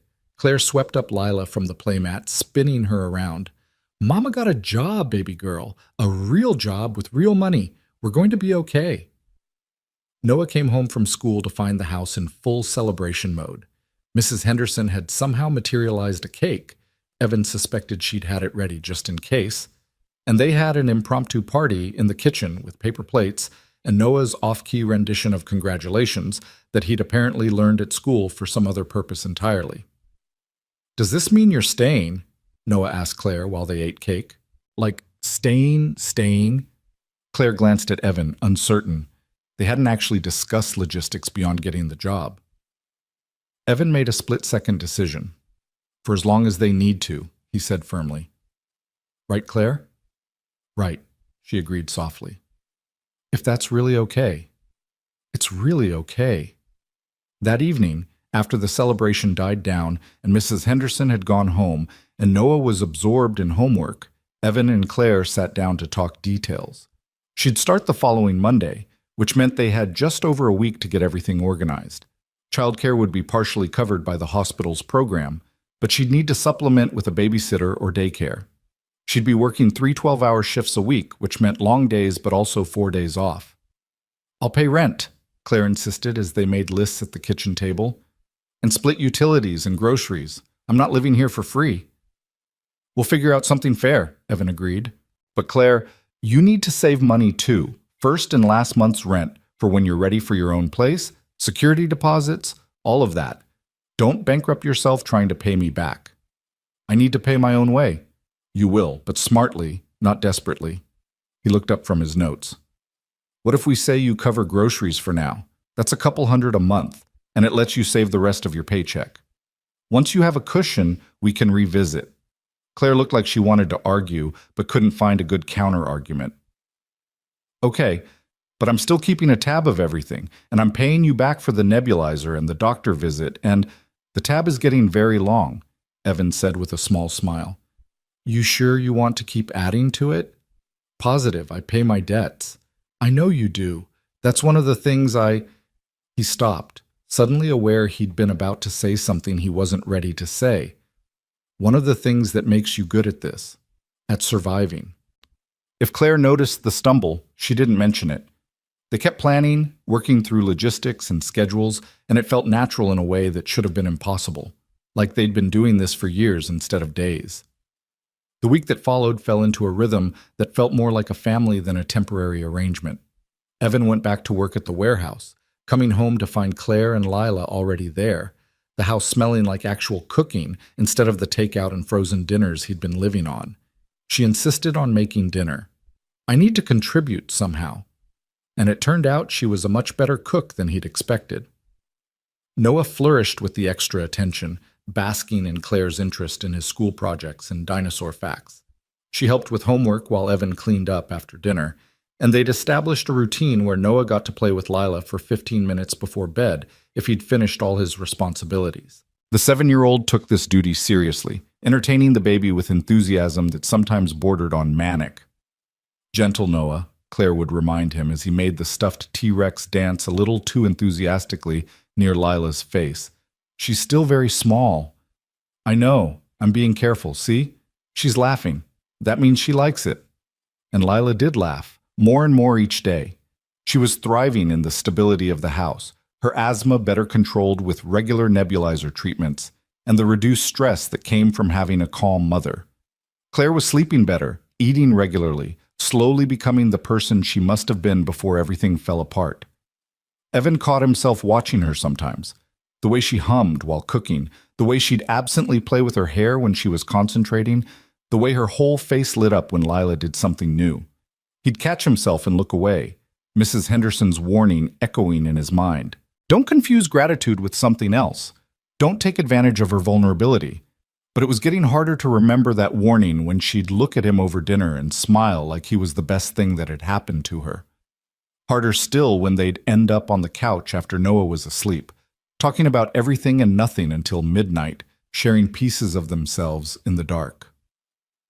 Thursday night, 4 days before her first shift, Claire brought up something that had clearly been weighing on her mind. "I need to ask you something, and I need you to be completely honest with me." Evan looked up from his laptop where he'd been pretending to work. "Okay. Are we—" She hesitated, choosing her words carefully. "Are we doing this because it makes sense logistically, or is there something else happening here?" The question hung between them, impossible to dodge. Evan closed his laptop slowly, buying time. "I don't know," he admitted. "I keep telling myself I'm just helping someone who needs help, that this is what good people do, but then what?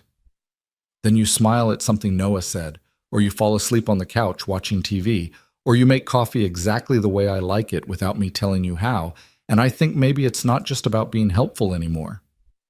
Claire was very still, watching him with an intensity that made his chest tight. "Is that bad?" "I don't know. Maybe. You're vulnerable. I'm what? Your rescuer? Your landlord? There's a power imbalance there that feels complicated." "What if I told you I've been thinking the same thing?" Claire said quietly. "What if I told you that I lie awake at night trying to figure out if what I'm feeling is real or just gratitude or some kind of trauma response? Are you? Feeling something?" She looked down at her hands. "Yeah, I am. And it terrifies me because the last time I trusted someone, the last time I let myself feel something real, he left me pregnant and alone. And I swore I wouldn't do that again, wouldn't put myself in a position to be hurt. But then you stopped at that bus stop and you've been nothing but kind and patient and—" She broke off, frustrated.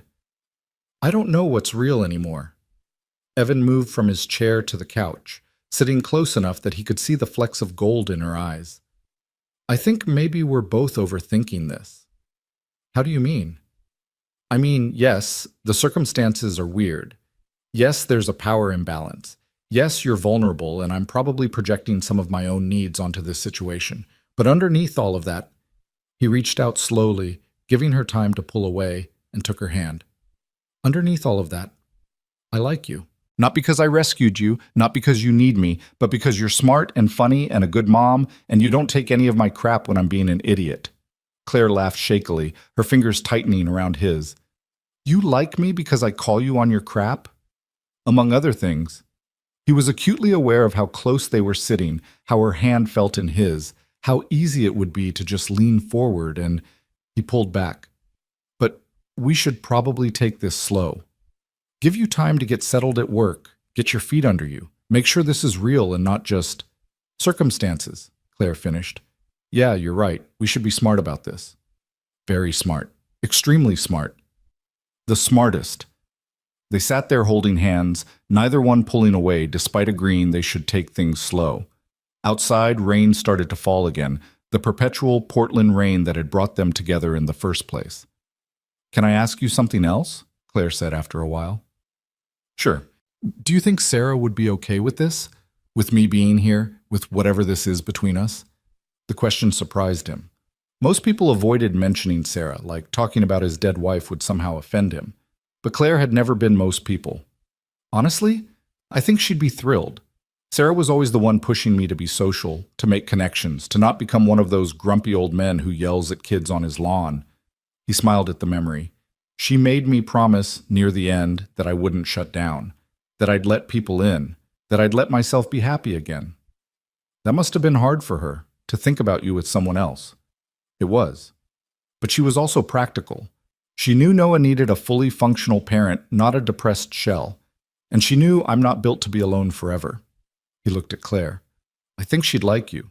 You're both nurses, both fierce about protecting the people you love. She'd appreciate that you don't baby me or treat me like I'm fragile." "You're not fragile. You're one of the strongest people I've ever met." "I'm really not. I'm just a guy who got knocked down and didn't have the option of staying down." That's literally the definition of strong, Evan. They sat together until Claire's phone alarm went off, time for Lila's late evening treatment. She squeezed his hand once before standing up, and Evan felt the loss of contact like something physical.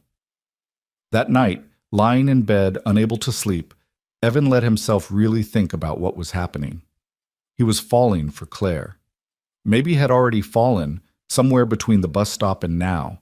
It was too fast, too complicated, too risky. But it was also real as anything he'd felt since Sarah died. The question was whether he was brave enough to pursue it, whether Claire was stable enough to handle it, whether they could build something real out of circumstances that were fundamentally unequal. He didn't have answers. But lying there in the dark, listening to the sounds of other people sleeping in his house, feeling less alone than he had in 3 years, Evan thought maybe sometimes you didn't need all the answers. Sometimes you just needed to be brave enough to ask the questions. Friday and Saturday passed in a flurry of preparation for Claire's first shift. She was nervous about leaving Lila, about being back in a hospital environment, about proving she deserved the job they'd given her. Evan and Mrs. Henderson tag-teamed reassurance, while Noah contributed by drawing a good luck picture of Claire surrounded by cartoon hearts and dinosaurs.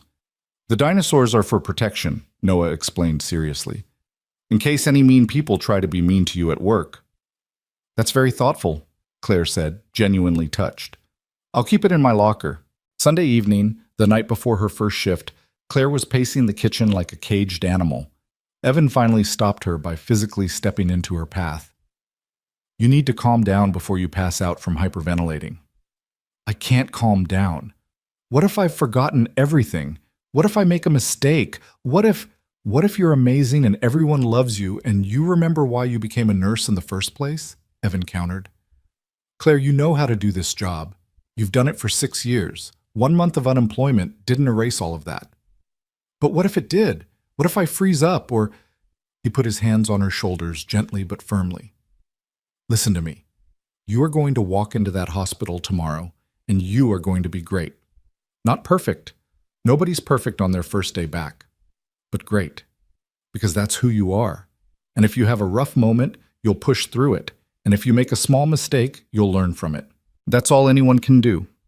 Claire's breathing slowed slightly, her eyes searching his face. How are you so calm about this? Because I believe in you, even if you don't believe in yourself yet. He pulled her into a hug, and she melted against him, her face pressed into his shoulder. Thank you, she whispered, for everything, for believing in me when I couldn't. Always, he said, and realized with a start that he meant it. Not just for now, not just until she got back on her feet, but always. Whenever she needed someone to believe in her, he wanted to be that person. They stood there in the kitchen, holding each other while the world spun on outside, and Evan felt something shift inside him. This wasn't just attraction or convenience or loneliness. This was something deeper, something that felt terrifyingly like the beginning of love. Mrs. Henderson's words came back to him. Be careful with her heart, and yours. But maybe careful was overrated. Maybe sometimes you had to be brave instead. Claire pulled back eventually, wiping her eyes. I should try to sleep. Early shift tomorrow. You're going to be amazing, Evan said again. Keep telling me that. Maybe eventually I'll believe it. After she went upstairs, Evan stood alone in his kitchen, thinking about possibilities and risks, and the strange, wonderful way life could turn on a single moment. 4 days ago, she'd been a stranger at a bus stop. Tomorrow, she'd be walking into a new job, a new life, a new chance, and he'd be here when she got home, waiting to hear how it went. Not because he had to be, but because he wanted to be. Because somewhere in the space between that rainy night and now, his life had stopped being just his. It had become theirs, his and Claire's and Noah's and Lila's, a patchwork family built from need and kindness, and something that was starting to feel a lot like love. He turned off the lights and headed upstairs, checking on Noah out of habit. His son was asleep with a stuffed stegosaurus clutched to his chest, peaceful and secure in a way he hadn't been right after Sarah died. Having Claire and Lila here had been good for Noah, had given him a sense of family again, of not being the only kid in a too-quiet house. Evan stood in the hallway between Noah's room and the spare room where Claire and Lila slept, and thought about the future.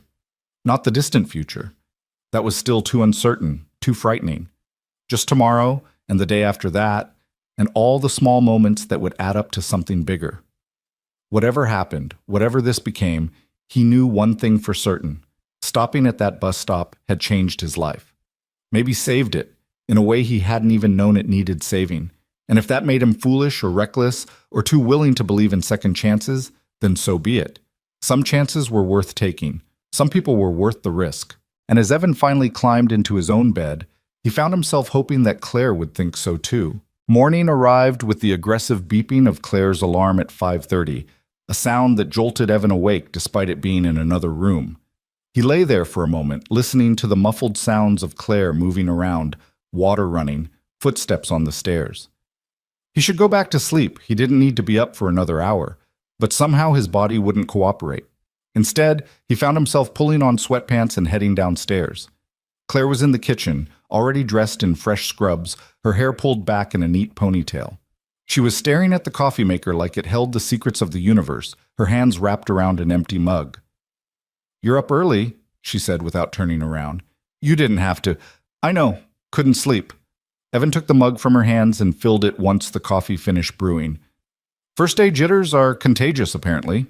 She accepted the mug with a grateful smile that didn't quite reach her eyes. "I feel like I'm going to throw up. Is that normal?"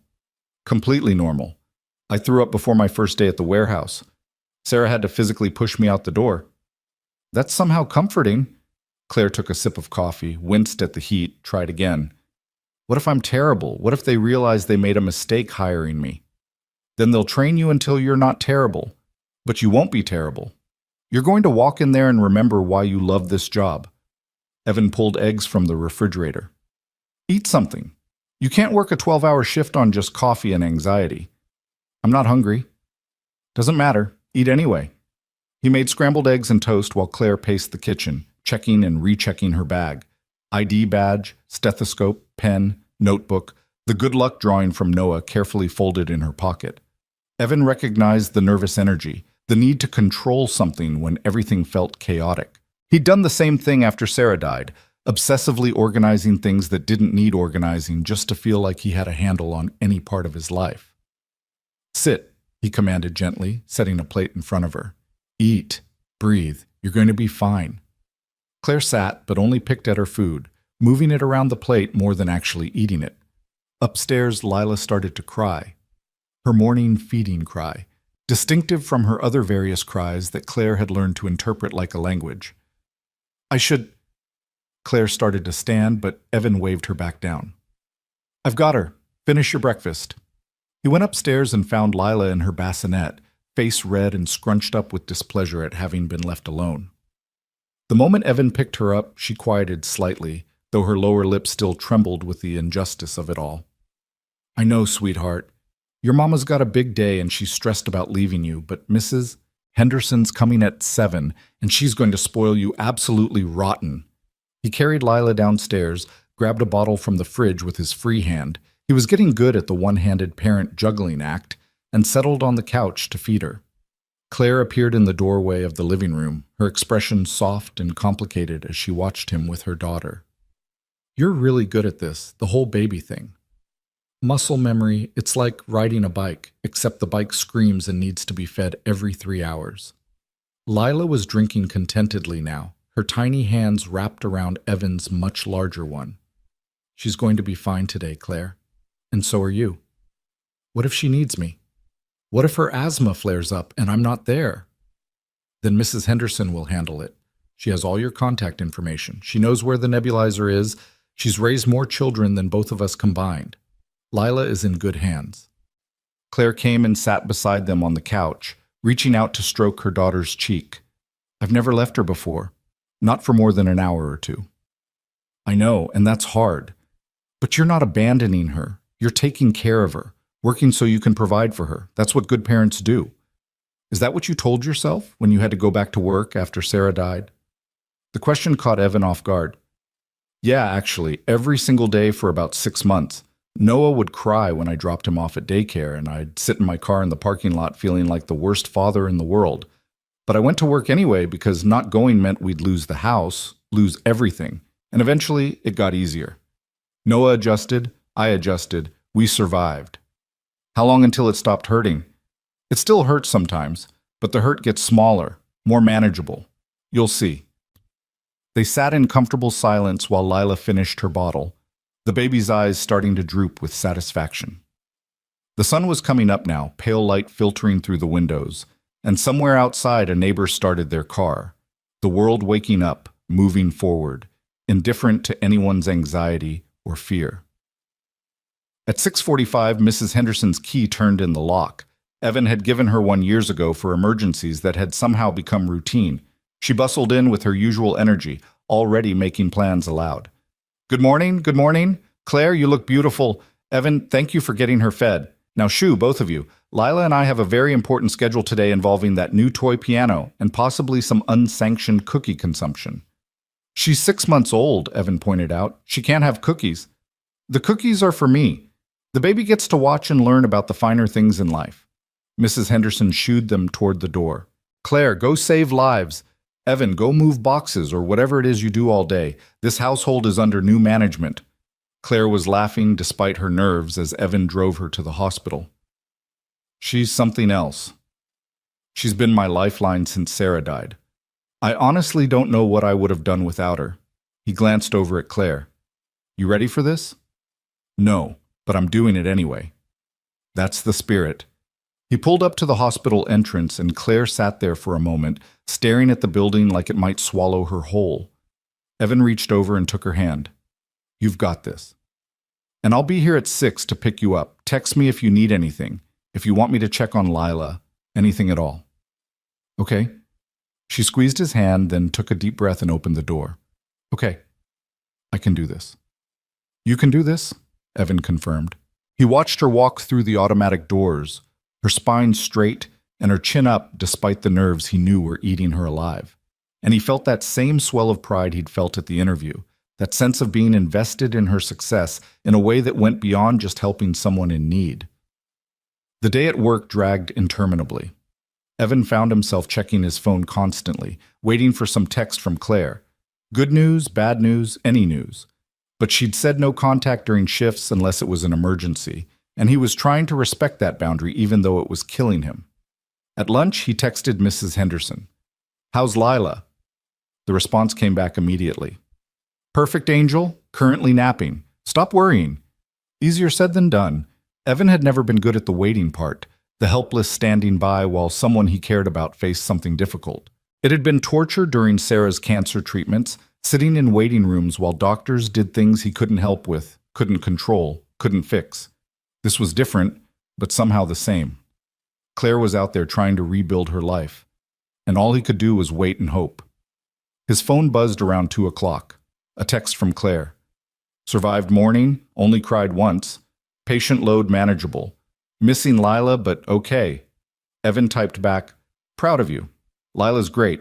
Mrs. H says she's an angel. You're doing amazing. 3 dots appeared, disappeared, appeared again. Then, thank you for believing in me. Always, he sent back, and meant it more than she probably knew. The afternoon passed slightly faster with the knowledge that Claire was okay, that she was making it through. Evan left work at 5, picked up Noah from school, and headed home to find Mrs. Henderson had not only watched Lila all day, but had also somehow made dinner for the whole household. You didn't have to do that, Evan protested, though the smell of pot roast made his stomach growl. I wanted to. Claire's going to be exhausted after her first shift back, and you're going to be playing single parent to 2 kids until she gets home. Consider it my contribution to this little found family you're building. Found family. The phrase stuck with Evan as he helped Noah with homework while keeping one eye on Lila, who was in her bouncer watching them with grave interest. That's exactly what this was, not related by blood or law, but bound together by circumstance and choice and the simple decision to show up for each other. At 5:45, Evan bundled both kids into the car for the drive to pick up Claire. Noah chattered the whole way about his day, something about a science experiment with volcanoes and Marcus accidentally spilling baking soda everywhere, and the teacher having to evacuate the classroom. Lila dozed in her car seat, worn out from a day of being doted on by Mrs. Henderson. Evan pulled up to the hospital entrance at exactly 6 o'clock, and his heart did something complicated when he saw Claire emerge through the doors. She looked exhausted, her hair escaping from its ponytail, her scrubs slightly rumpled, but she was smiling. A real, genuine smile that transformed her whole face. She slid into the passenger seat with a sigh of relief. Oh my God, sitting down feels amazing. How was it? Evan asked, pulling away from the curb. Hard. Good. Overwhelming. Amazing. She turned to look at Lila in the back seat, reaching back to touch her daughter's tiny hand. I forgot how much I love it, how good it feels to actually help people. I had this little girl, maybe 5 years old, who was terrified of getting an IV, and I sat with her and we talked about her stuffed rabbit, and I got her laughing, and she didn't even notice when I put the needle in. Her voice caught. Her mom thanked me, said most nurses didn't take the time to really see kids, to treat them like people instead of just small patients. That's because most nurses aren't you, Evan said quietly. Claire's back, Noah announced from the back seat. Did you save anyone today? Not exactly saved, but I helped them feel better. That's kind of like saving them, right? That counts, Noah declared authoritatively. Dad, can we have ice cream to celebrate Claire's first day? We have pot roast waiting at home that Mrs. Henderson made. But ice cream is more celebratory. We'll have ice cream after pot roast. How's that for a compromise? They drove home through the early evening traffic, Noah continuing his play-by-play of the volcano incident while Claire listened and made appropriate impressed sounds. Evan caught her eye in the rearview mirror once, and she mouthed, "Thank you," in a way that made his chest feel too full. Dinner was chaotic in the best way. Noah talking with his mouth full, Lila fussing until Claire held her, Mrs. Henderson telling embarrassing stories about her grandchildren that had Noah in stitches. Claire looked overwhelmed but happy, the kind of happy that came from being surrounded by noise and life and people who cared. After Mrs. Henderson left and Noah was in bed, Evan found Claire on the couch with Lila, still in her scrubs, looking simultaneously exhausted and energized. You should sleep, he said, sitting down beside her. I know, but I'm too wired. My brain won't shut off. She adjusted Lila in her arms. Thank you for today, for taking care of her, for picking me up, for all of it. You don't have to keep thanking me. I know, but I want to.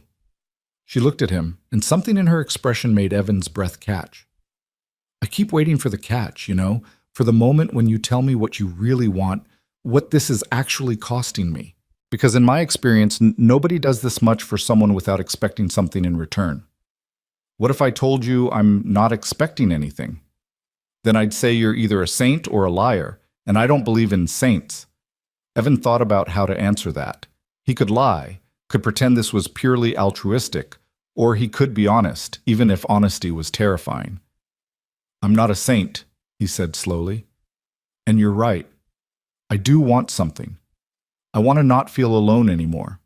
I want my house to feel like a home instead of a museum to my dead wife.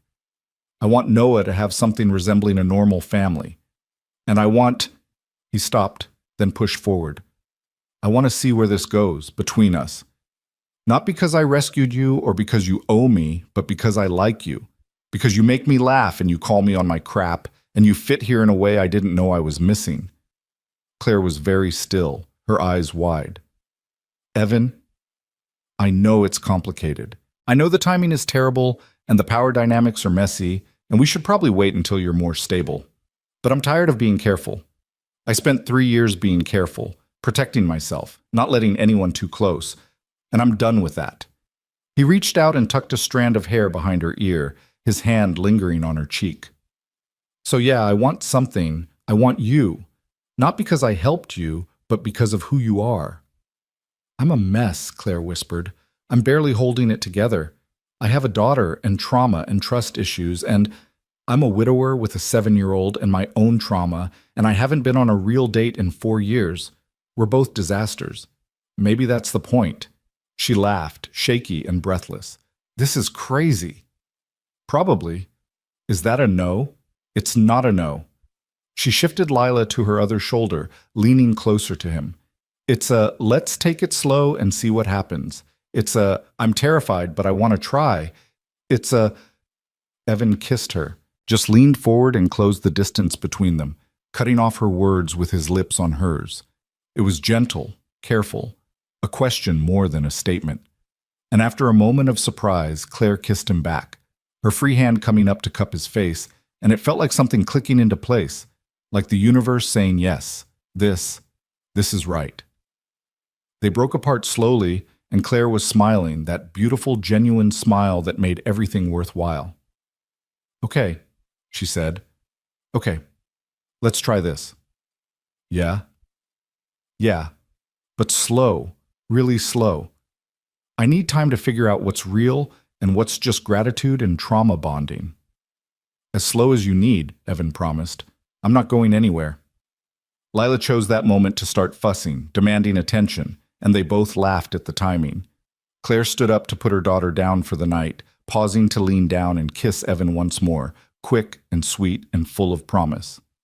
"Thank you," she said again, "for everything, for being patient, for being you." "Right back at you," Evan said, watching her head upstairs with Lila. He sat alone on the couch for a long time after that, touching his lips and grinning like a teenager. It was ridiculous. He was 42 years old, too old for butterflies and giddy happiness over a first kiss. But there it was anyway, this feeling of possibility, of new beginnings, of second chances. His phone buzzed. A text from Mrs. Henderson. "I saw that kiss through the window when I came back for my purse. About damn time, be good to each other." Evan laughed out loud. Of course, Mrs. Henderson had seen. Nothing happened in this neighborhood without her knowing about it. He texted back, "You're shameless." "I'm invested. There's a difference. Now go to bed. You look like a lovesick fool sitting there grinning at nothing." He did go to bed eventually, but sleep was a long time coming. He kept replaying the kiss, the conversation, the feeling of Claire in his arms, kept thinking about the future in a way he hadn't let himself think in years. Not the distant future, that was still too scary, but tomorrow and next week, and all the small moments that would add up to something bigger. They fell into a routine over the next few weeks, a rhythm that felt natural despite being built from chaos. Claire worked her 3 12-hour shifts, and on those days, Evan and Mrs. Henderson tag-teamed childcare, with Noah appointed as official Lila entertainment director. On Claire's days off, she took over the household with the efficiency of someone grateful to contribute, cooking real meals and doing laundry and generally making the house feel lived in and loved. They were careful about the physical side of things, conscious of Noah's presence and Claire's need to take things slow. But there were stolen kisses in the kitchen when Noah wasn't looking, held hands during late-night conversations, a gradual shifting closer together on the couch during movie nights, small intimacies that felt more significant than grand gestures. Noah accepted the change with the easy adaptability of children, though he did have questions. "Are you and Claire boyfriend and girlfriend now?" he asked one morning over breakfast, with the blunt curiosity that made Evan both love and fear 7-year-olds. "Something like that," Evan said carefully. "Is that okay with you?" Noah considered this seriously.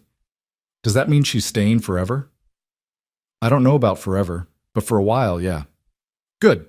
I like having her here. And Lila's pretty cool even though she can't really do anything yet except cry and eat and poop." "That's basically what you did at her age." "Really? That's so weird. How did I get from that to awesome?"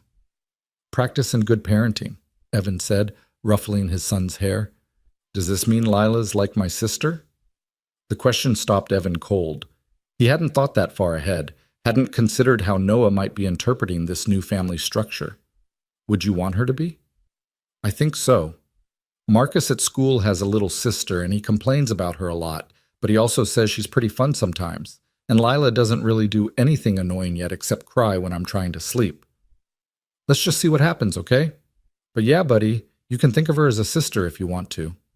Noah seemed satisfied with that answer, returning his attention to his cereal. But Evan sat there for a long moment, struck by the weight of that simple conversation.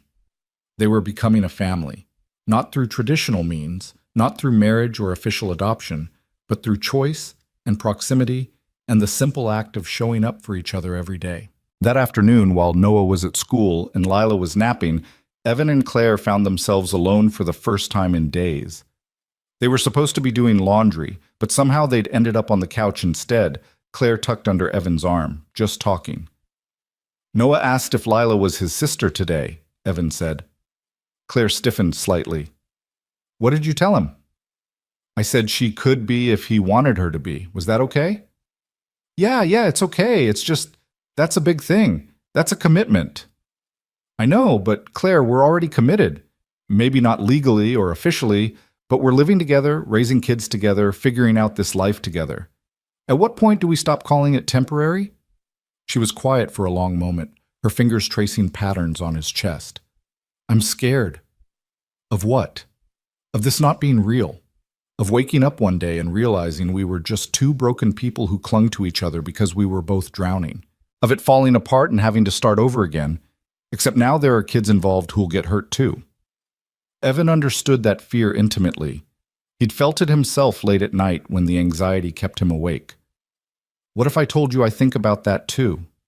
That I worry we're moving too fast, or that I'm taking advantage of your vulnerability, or that this is all going to blow up in our faces? That doesn't make me feel better. I know. But here's the thing. I think about all of that, and then I think about you. About the way you sing to Lila when you think nobody's listening. About how you help Noah with his homework, even though you're exhausted from work. About how you make coffee the way I like it, and fold the laundry the way Sarah used to, and fit into this house like you've always been here. And I think maybe the fear doesn't matter. Maybe what matters is that we're choosing this anyway. Claire tilted her head up to look at him, her eyes bright with unshed tears. When did you get so wise? I'm not wise. I'm just desperate not to screw this up. He kissed her forehead. We don't have to figure everything out today. We don't have to have all the answers. We just have to keep showing up. I can do that, Claire said softly. I'm good at showing up. I know you are. It's one of the things I love about you. The word hung in the air between them. Love. Evan hadn't meant to say it, hadn't planned it, but there it was. Too soon, probably. Too much. But also true. Claire's breath hitched. Evan, you don't have to say it back. I know it's too soon. I just needed you to know. It's terrifying, she whispered, but I think I love you too, which is insane because it's been less than 2 months, and I barely know you, and this should not be happening this fast. And yet here we are. Here we are, she agreed, and kissed him with an intensity that spoke to all the things they couldn't say, all the hope and fear and desperate wanting wrapped up in this impossible situation they'd created. They were interrupted by Lila's cry from upstairs. Impeccable timing, as always. Claire laughed against Evan's lips and pulled away reluctantly. Rain check? She asked. Rain check, he confirmed. As Claire headed upstairs, Evan sat there feeling like his entire world had tilted on its axis. Love. He was in love with her, not just attracted to her, or fond of her, or invested in her success, but actually in love. The kind of love that made you stupid and brave and willing to risk everything. He'd loved Sarah with the intensity of youth, with the certainty that came from not knowing how fragile life could be. This was different, older, sadder, more aware of everything that could go wrong. But also deeper maybe because it was built on understanding just how rare it was to find someone worth the risk. His phone buzzed, a text from Mrs. Henderson. Dinner at my place tonight, all of you. No arguments. Evan smiled. Mrs. Henderson had been watching their little family form with the satisfaction of a matchmaker seeing her plan come together. He typed back, We'll be there. Thank you. That evening they walked the 3 houses down to Mrs. Henderson's, Evan carrying Lila while Noah ran ahead and Claire held his free hand. It felt natural, this little parade of people who'd somehow become his everything. Mrs. Henderson greeted them at the door with the warmth of someone who'd been waiting for this exact configuration of humans to arrive.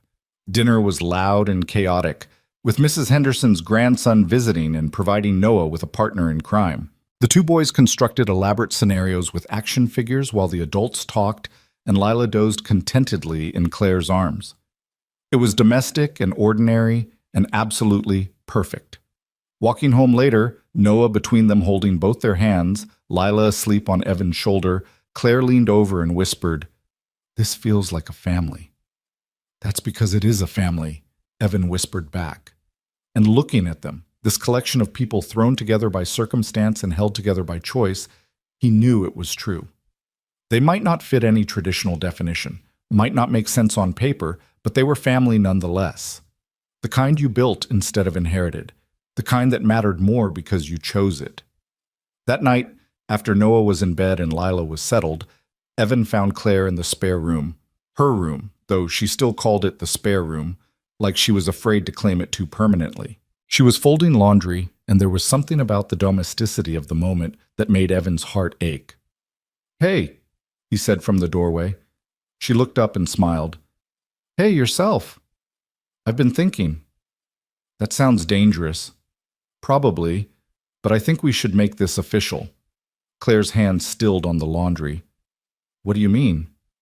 "I mean, stop calling this temporary. Stop pretending you're going to move out any day now. You've been here 6 weeks, Claire. 6 weeks of this working, of us working.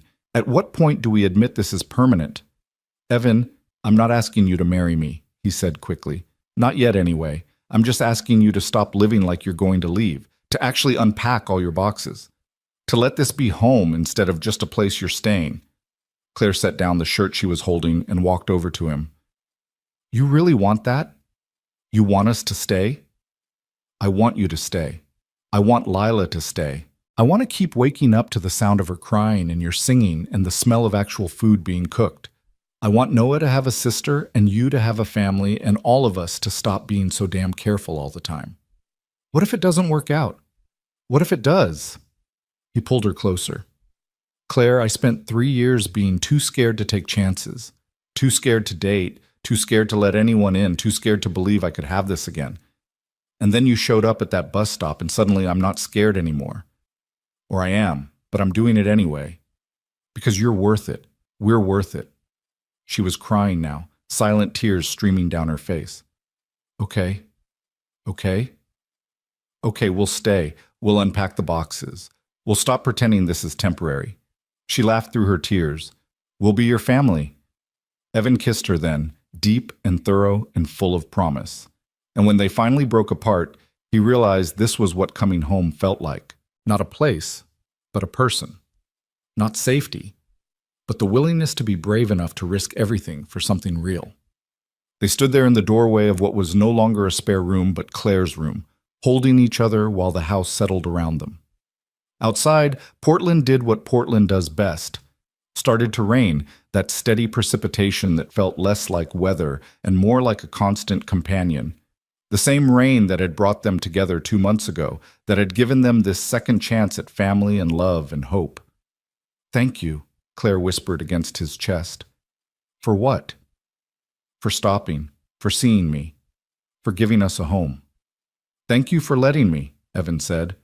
"For being brave enough to get in the car with a stranger, for trusting me with your daughter, for making this house feel alive again." They stood there until they heard Noah calling from his room, nightmare or thirst or just the need for reassurance that his people were still there. They went together to check on him, and that felt right too. Co-parenting, even though there were no legal ties, no official arrangements. Just 2 adults choosing to show up for a kid who needed them. Later, lying in his own bed but not sleeping, Evan thought about the strange and wonderful way life could turn on a single decision. Stop or keep driving, help or look away. Risk or play it safe. He'd stopped, had helped, had risked everything, and it had given him back his life, not the life he'd had before. That was gone forever, buried with Sarah in a cemetery he visited less and less frequently. But a new life, different but no less valid. Claire wasn't Sarah and never would be. This family wasn't the one he'd lost, but it was his family nonetheless, built from brokenness and held together by love. And really, Evan thought as he finally drifted off to sleep, wasn't that what all families were? Collections of imperfect people choosing to love each other despite everything? They might have started in tragedy and desperation, but they'd built something beautiful from it, something worth keeping, something worth fighting for. Tomorrow would bring new challenges, bills to pay, schedules to coordinate, the endless logistics of merging 2 fractured families into one whole. But tonight, everyone he loved was safe and warm and under his roof. And that was more than enough. That was everything. 3 months passed in a blur of ordinary miracles. Claire settled into her job at the hospital with the confidence of someone who'd finally found solid ground beneath her feet. She came home exhausted but fulfilled, trading stories about patients with Evan over dinner while Noah provided commentary and Lila babbled increasingly complex nonsense from her high chair.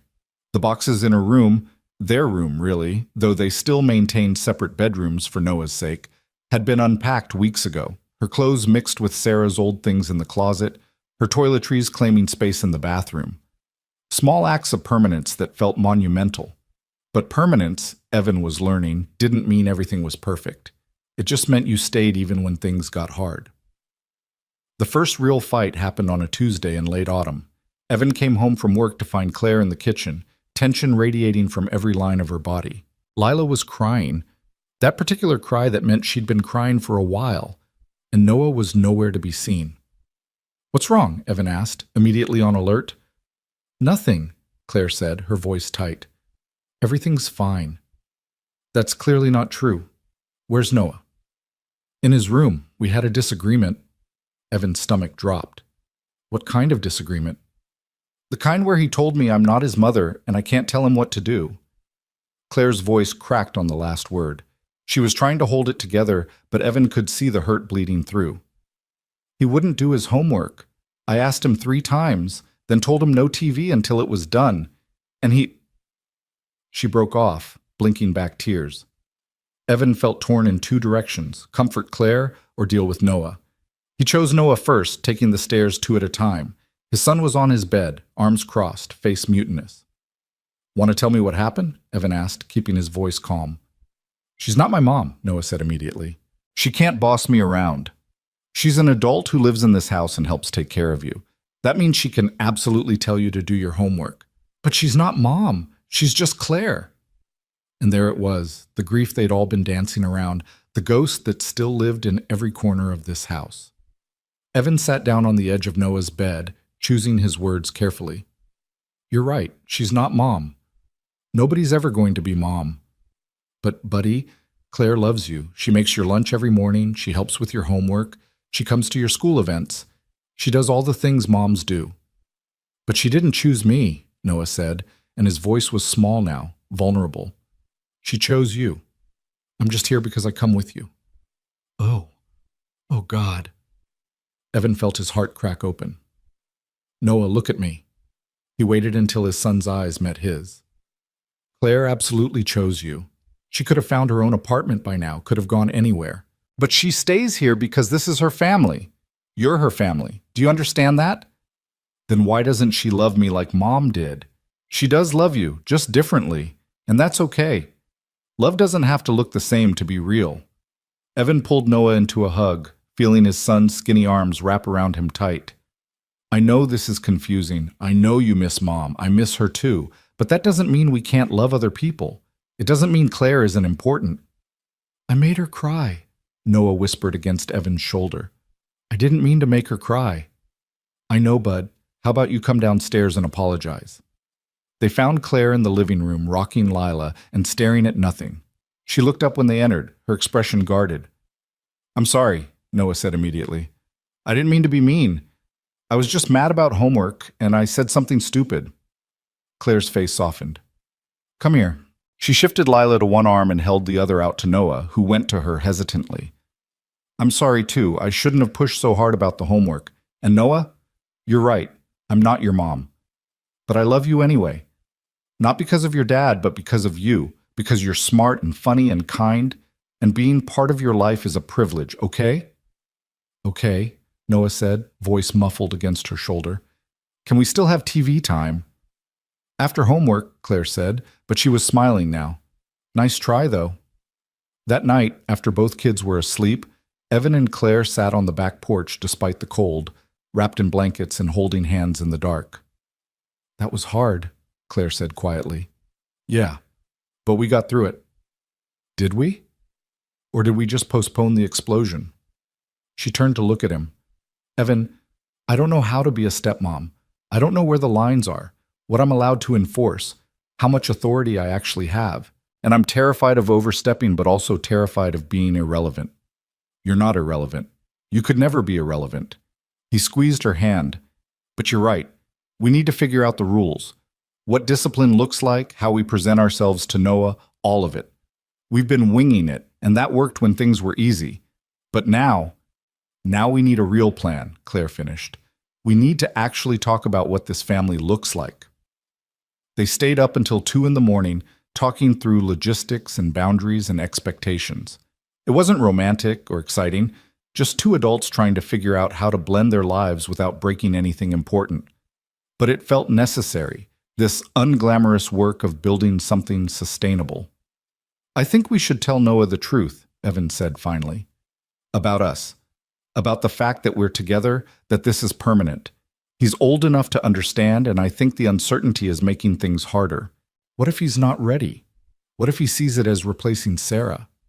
Then we'll deal with it. But Claire, we can't keep tiptoeing around this. We're living like a family. We should acknowledge it.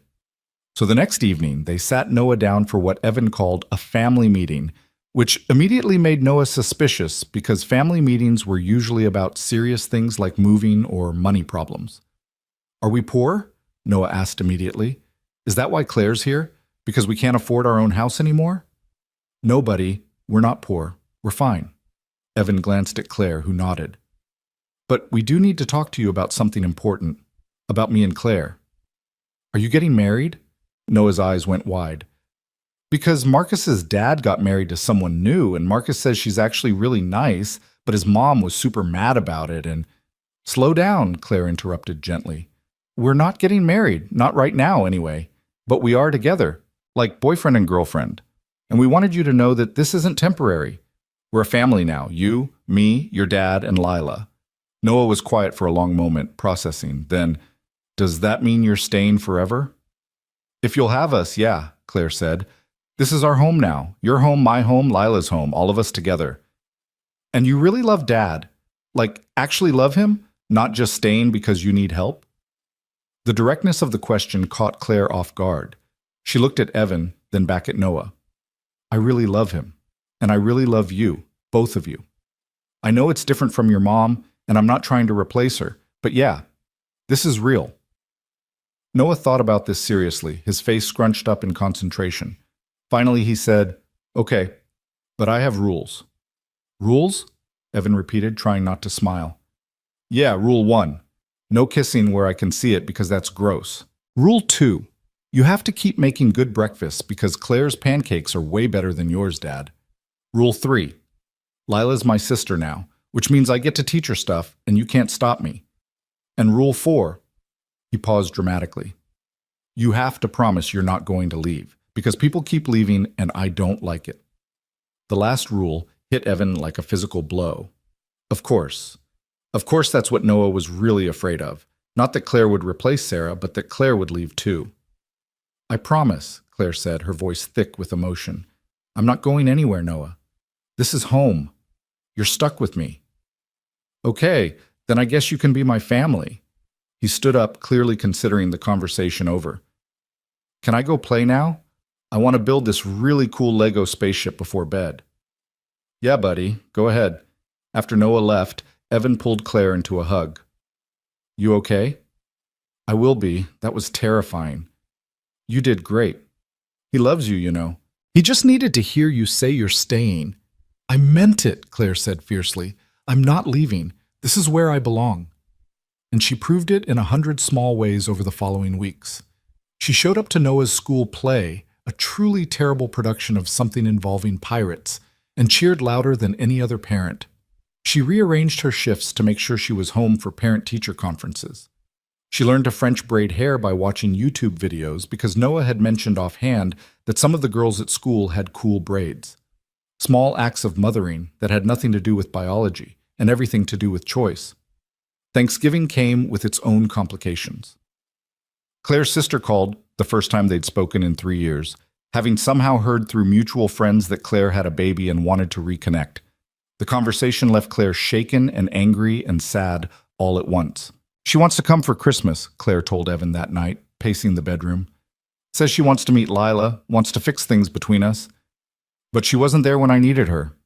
She didn't call when I was living on the streets with a baby. And now that things are good, now she wants to be involved? What do you want? Evan asked.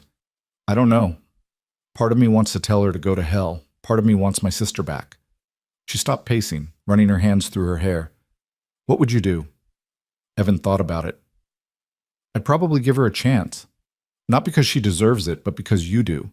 Because holding on to anger takes energy you could be using for better things. You're too wise for your own good, Claire muttered, but she was smiling slightly.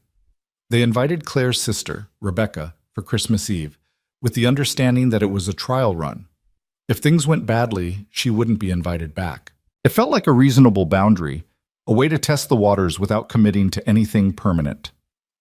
Mrs. Henderson hosted Thanksgiving at her house, insisting she had the space and the experience, and nobody was allowed to argue. It was chaos in the best way. 3 generations of Hendersons plus Evan's makeshift family all crammed around a table that was definitely too small, passing dishes and telling stories and laughing until their sides hurt. Noah declared it the best Thanksgiving ever, and Lila celebrated by smashing sweet potatoes into her hair. Walking home that evening, Evan carried a sleepy Lila while Noah ran ahead and Claire held his free hand. It was one of those perfect moments that you don't recognize as perfect until later, when you're looking back and realizing how lucky you were. "I'm happy," Claire said suddenly, like actually happy. Not just surviving or getting by, but happy. "Me too," Evan said. "I didn't think I'd get to be happy again after Sarah, but here we are."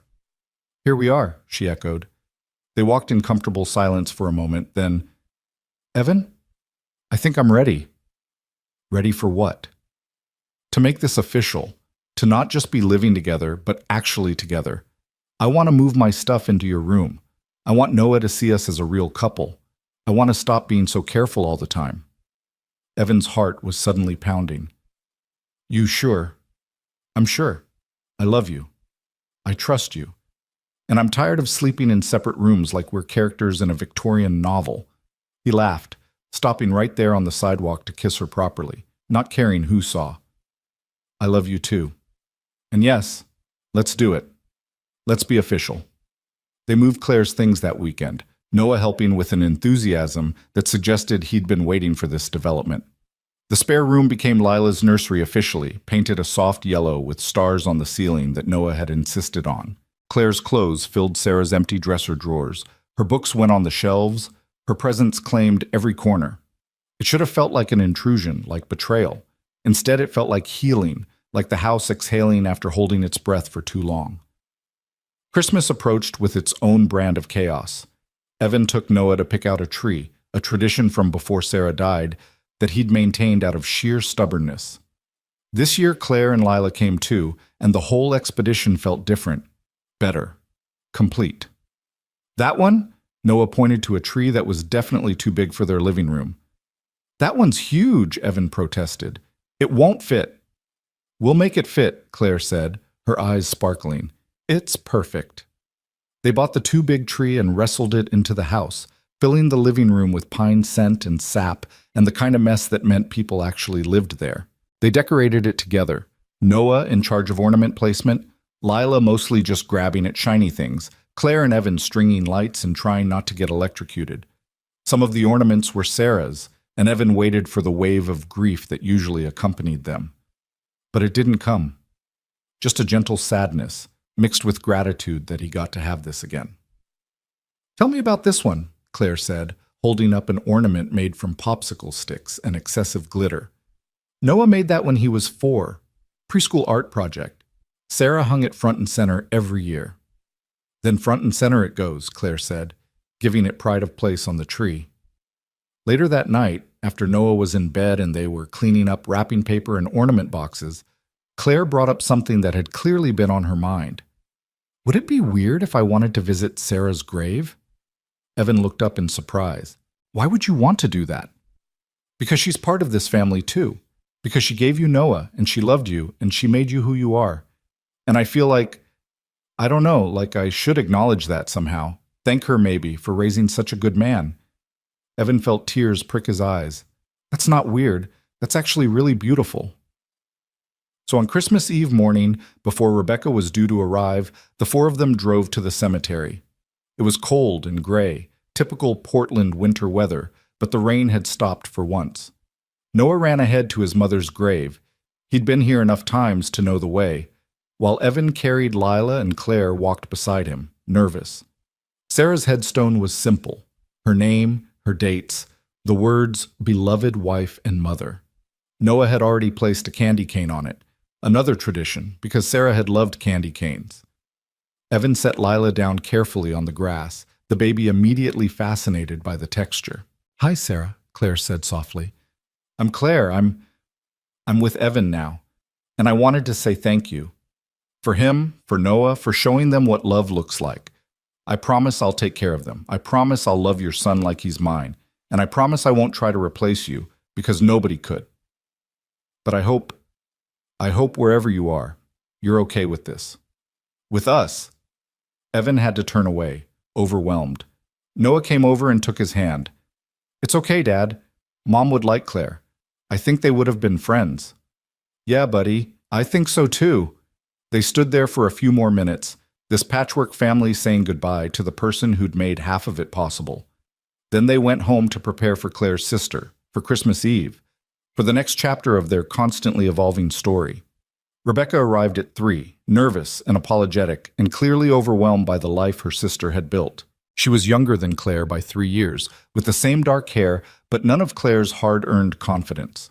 Within 10 minutes of arrival, she was crying and apologizing and begging forgiveness. I was an idiot, she said, clutching a tissue.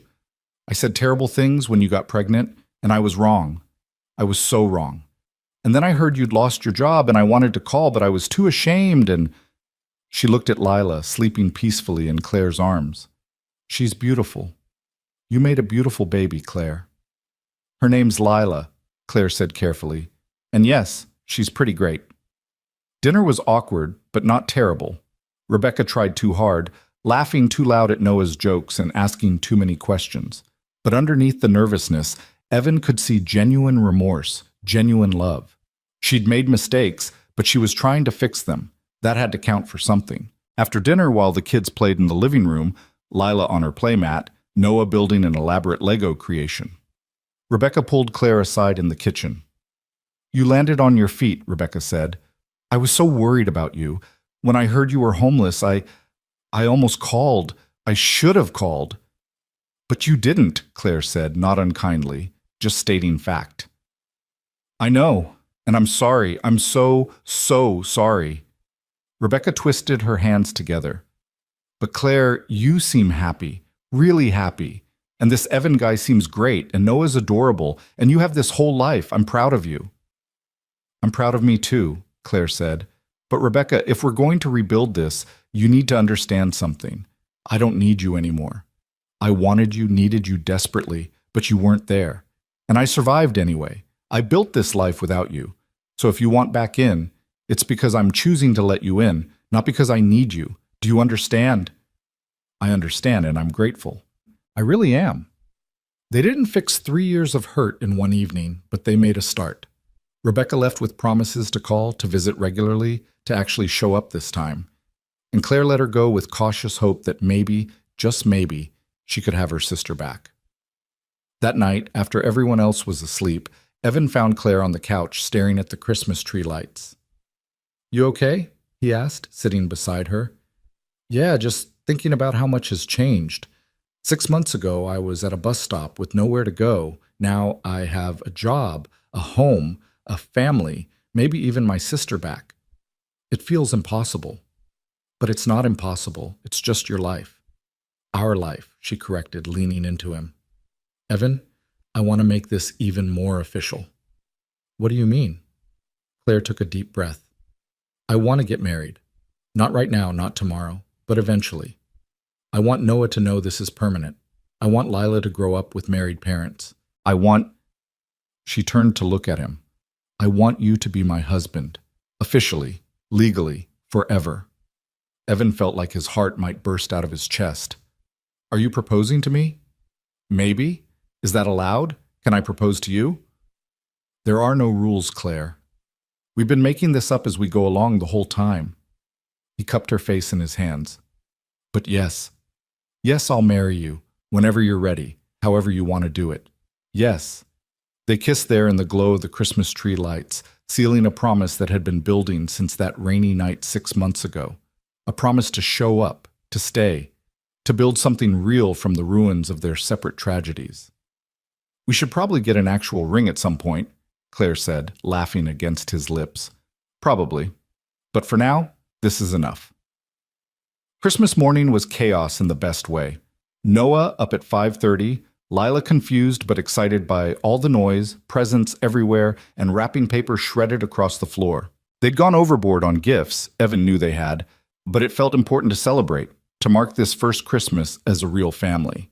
Noah got the massive Lego set he'd been coveting, plus books and art supplies and a new bike for spring. Lila got toys she was too young for but would grow into, plus adorable outfits that Claire immediately started taking pictures of. And Evan and Claire exchanged gifts that were practical but meaningful.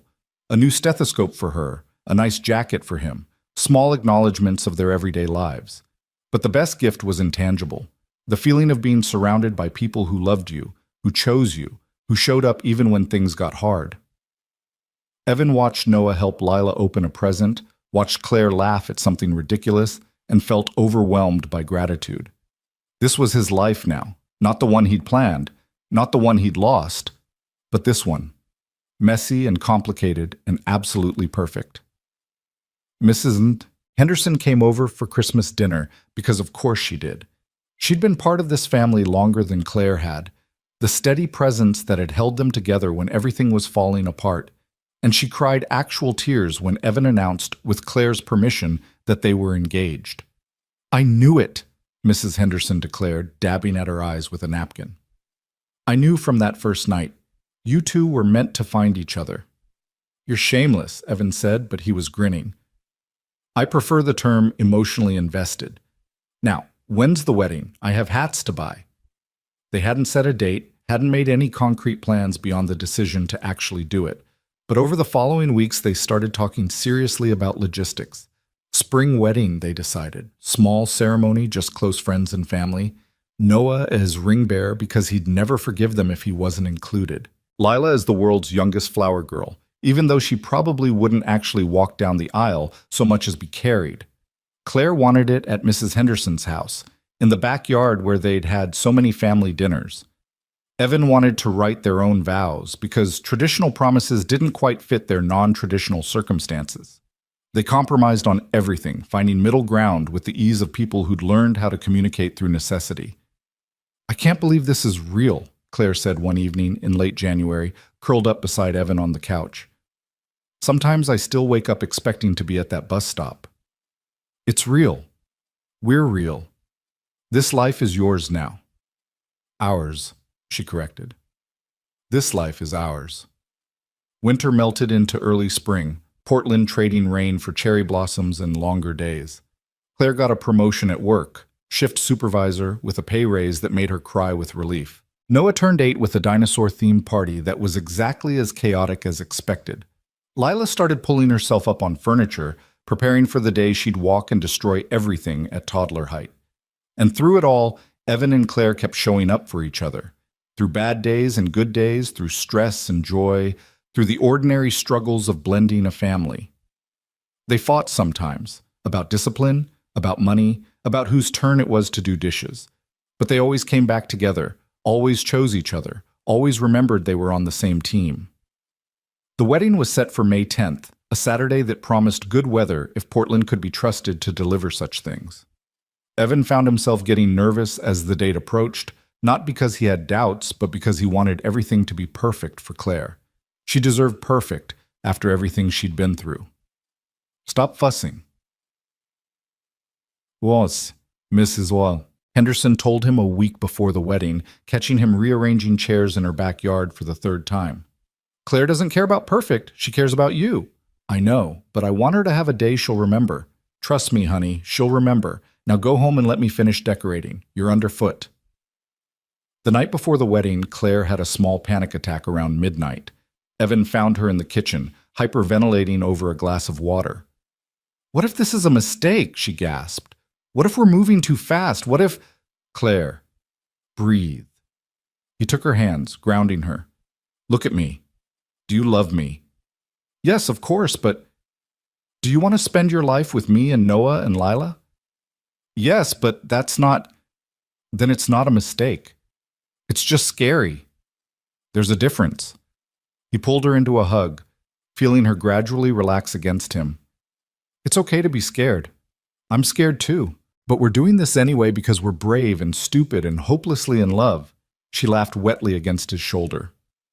"Brave and stupid. That should be our wedding motto." "I'll tell the officiant." The morning of the wedding dawned clear and warm, one of those perfect spring days that Portland occasionally delivered as an apology for all the rain. Evan woke early, checked on Noah, still asleep with the ring box on his nightstand, then went to find Claire. She was already awake, standing at the bedroom window in one of his old t-shirts, watching the sunrise. "Hey," he said softly. "How are you feeling?" "Good. Really good, actually." She turned to him with a smile. "I'm going to marry you today." "You are. Any regrets?" "Not even one." They spent the morning in controlled chaos, getting ready, keeping Noah from losing the rings, making sure Lila was fed and changed and adorable. Mrs. Henderson had banished them from her backyard until 3 o'clock, insisting she needed time to set up properly. Rebecca arrived around noon to help Claire get ready, their relationship still rebuilding, but solid enough that she'd been asked to be maid of honor. At 2:30, Evan stood in Mrs. Henderson's living room in his best suit, new, because Claire had insisted he deserved something that actually fit, trying to tie his tie for the 4th time. Noah appeared beside him, already dressed in his little suit, looking unnervingly grown up. "Dad, are you nervous?" "A little. Are you?" "Yeah. What if I drop the rings?" "Then we pick them up. It's not the end of the world." Evan finally got the tie right. "Noah, I want to ask you something important. Are you okay with this? With me marrying Claire?" Noah thought about it seriously. "Yeah, I think Mom would be okay with it too. And Claire's nice, she makes good pancakes and she doesn't yell too much, and she really loves us." "She really does." "Dad, when you marry Claire, does that make Lila officially my sister?" "Yeah, buddy, officially and forever." "Cool. I always wanted a sister." Noah paused. "Can I call her Mom? Not like instead of Mom, but like also Mom?" Evan felt his throat tighten. "You'll have to ask Claire, but I think she'd love that." At 3 o'clock, Evan stood in Mrs. Henderson's backyard under an arch decorated with flowers, watching the small collection of guests take their seats. Maybe 30 people total. Neighbors, friends from work, a few of Claire's colleagues from the hospital. Jennifer Chen was there, the woman who'd made the initial job connection. Rebecca sat in the front row, holding Lila and looking proud. Mrs. Henderson was crying before the ceremony even started. Music started, something simple on a borrowed speaker, and Noah walked down the makeshift aisle with the rings, taking his job very seriously. Then Rebecca, in a simple blue dress, smiling through her own tears. And then Claire. She was wearing a simple white dress. Nothing fancy, just something she'd found at a department store, but she was absolutely radiant. Her hair was down, flowers woven through it. She was carrying a small bouquet of wildflowers, and she was smiling like she couldn't quite believe this was happening. Evan felt tears streaming down his face and didn't bother wiping them away. This was his bride. This woman who'd been a stranger at a bus stop 10 months ago, who'd built a life from nothing, who'd chosen him and Noah and this chaotic, beautiful family. She was walking toward him, and he got to keep her. The ceremony was short and sweet. They'd written their own vows, as planned. Evan went first, his voice shaking but strong. "Claire, 10 months ago I stopped at a bus stop because something told me I had to, and that decision changed everything. You came into my life when I'd forgotten how to really live, and you reminded me what it means to be brave, to take chances, to believe in second chances. You're the best mother to Lila, the best stepmother to Noah, and the best partner I could have asked for. You make me want to be better, do better, love better. And I promise to spend the rest of my life showing up for you the way you've shown up for us. I love you, not because I rescued you, but because you rescued me right back." Claire was crying now, mascara running, not caring at all. She took a shaky breath and began her own vows. "Evan, I was at the lowest point of my life when you stopped. I had nothing, no home, no hope, no idea how I was going to survive the next day. And you gave me everything without asking for anything in return. You gave me shelter and safety and time to heal. But more than that, you gave me a family. You and Noah welcomed Lila and me into your lives like we'd always belonged there. You taught me that love doesn't have to be perfect to be real, that families can be built from broken pieces and still be whole. that sometimes the worst moments lead to the best beginnings. I promise to love you and Noah and this life we've built together. I promise to keep showing up, even when it's hard. I promise to never forget that every day with you is a gift I almost didn't get. I love you so much."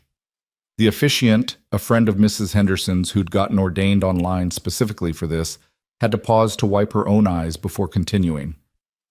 "By the power vested in me by the internet and the state of Oregon, I now pronounce you husband and wife.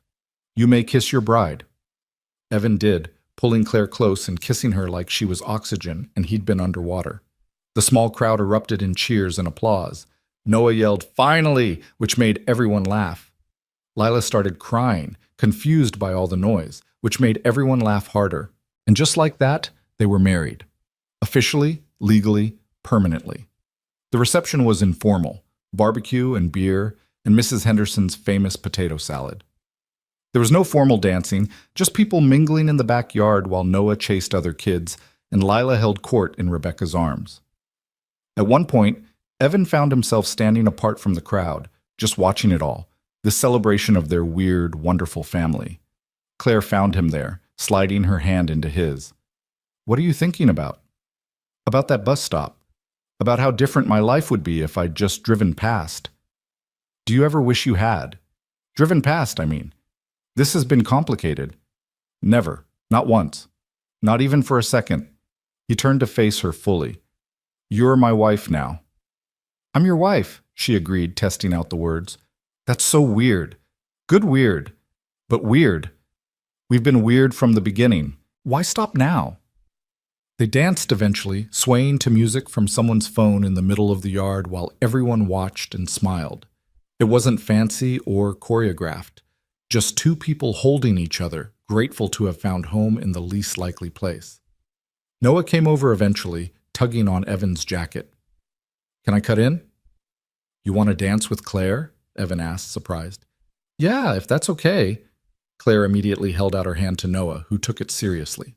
They danced, if you could call his awkward shuffling dancing, while Evan watched with a lump in his throat. "Hey, Claire," Noah said after a moment. "Can I call you Mom, like my also mom?" Claire stopped moving, looking down at him with tears streaming down her face again. "Are you sure? You don't have to." "I want to. You do all the mom things, and I love you. So yeah, Mom." She knelt down right there in the grass and hugged him tight.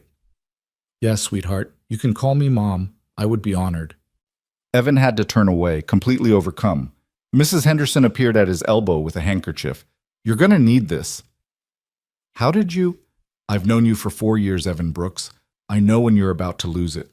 She patted his arm. "This is a good day. One of the best. Sarah would be so happy for you." "You think so?" "I know so. She wanted you to live, remember? Not just survive, but really live. And look at you now, living so hard you're crying at your own wedding." He laughed through the tears. "When did I become such a sap?" "The moment you stopped at that bus stop and decided to be brave." The party went on until evening, until Lila was cranky from too much stimulation and Noah was falling asleep on his feet. They said goodbye to the remaining guests, thanked Mrs. Henderson for everything, and walked the 3 houses home as the sun set behind Portland's perpetual clouds. Inside their house, their home, Evan and Claire got both kids ready for bed together. Noah in his dinosaur pajamas, Lila in her sleep sack. 2 kids who'd been strangers to each other less than a year ago, now siblings in every way that mattered. "Good night, Mom," Noah said to Claire as she tucked him in. The words still clearly felt new in his mouth, but he was smiling.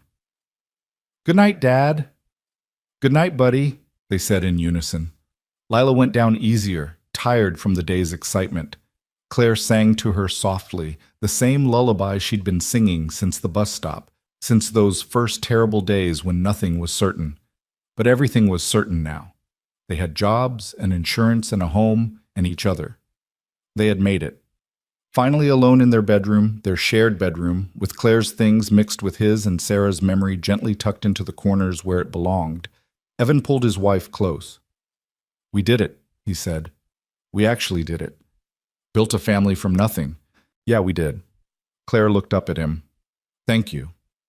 "For what?" "For stopping.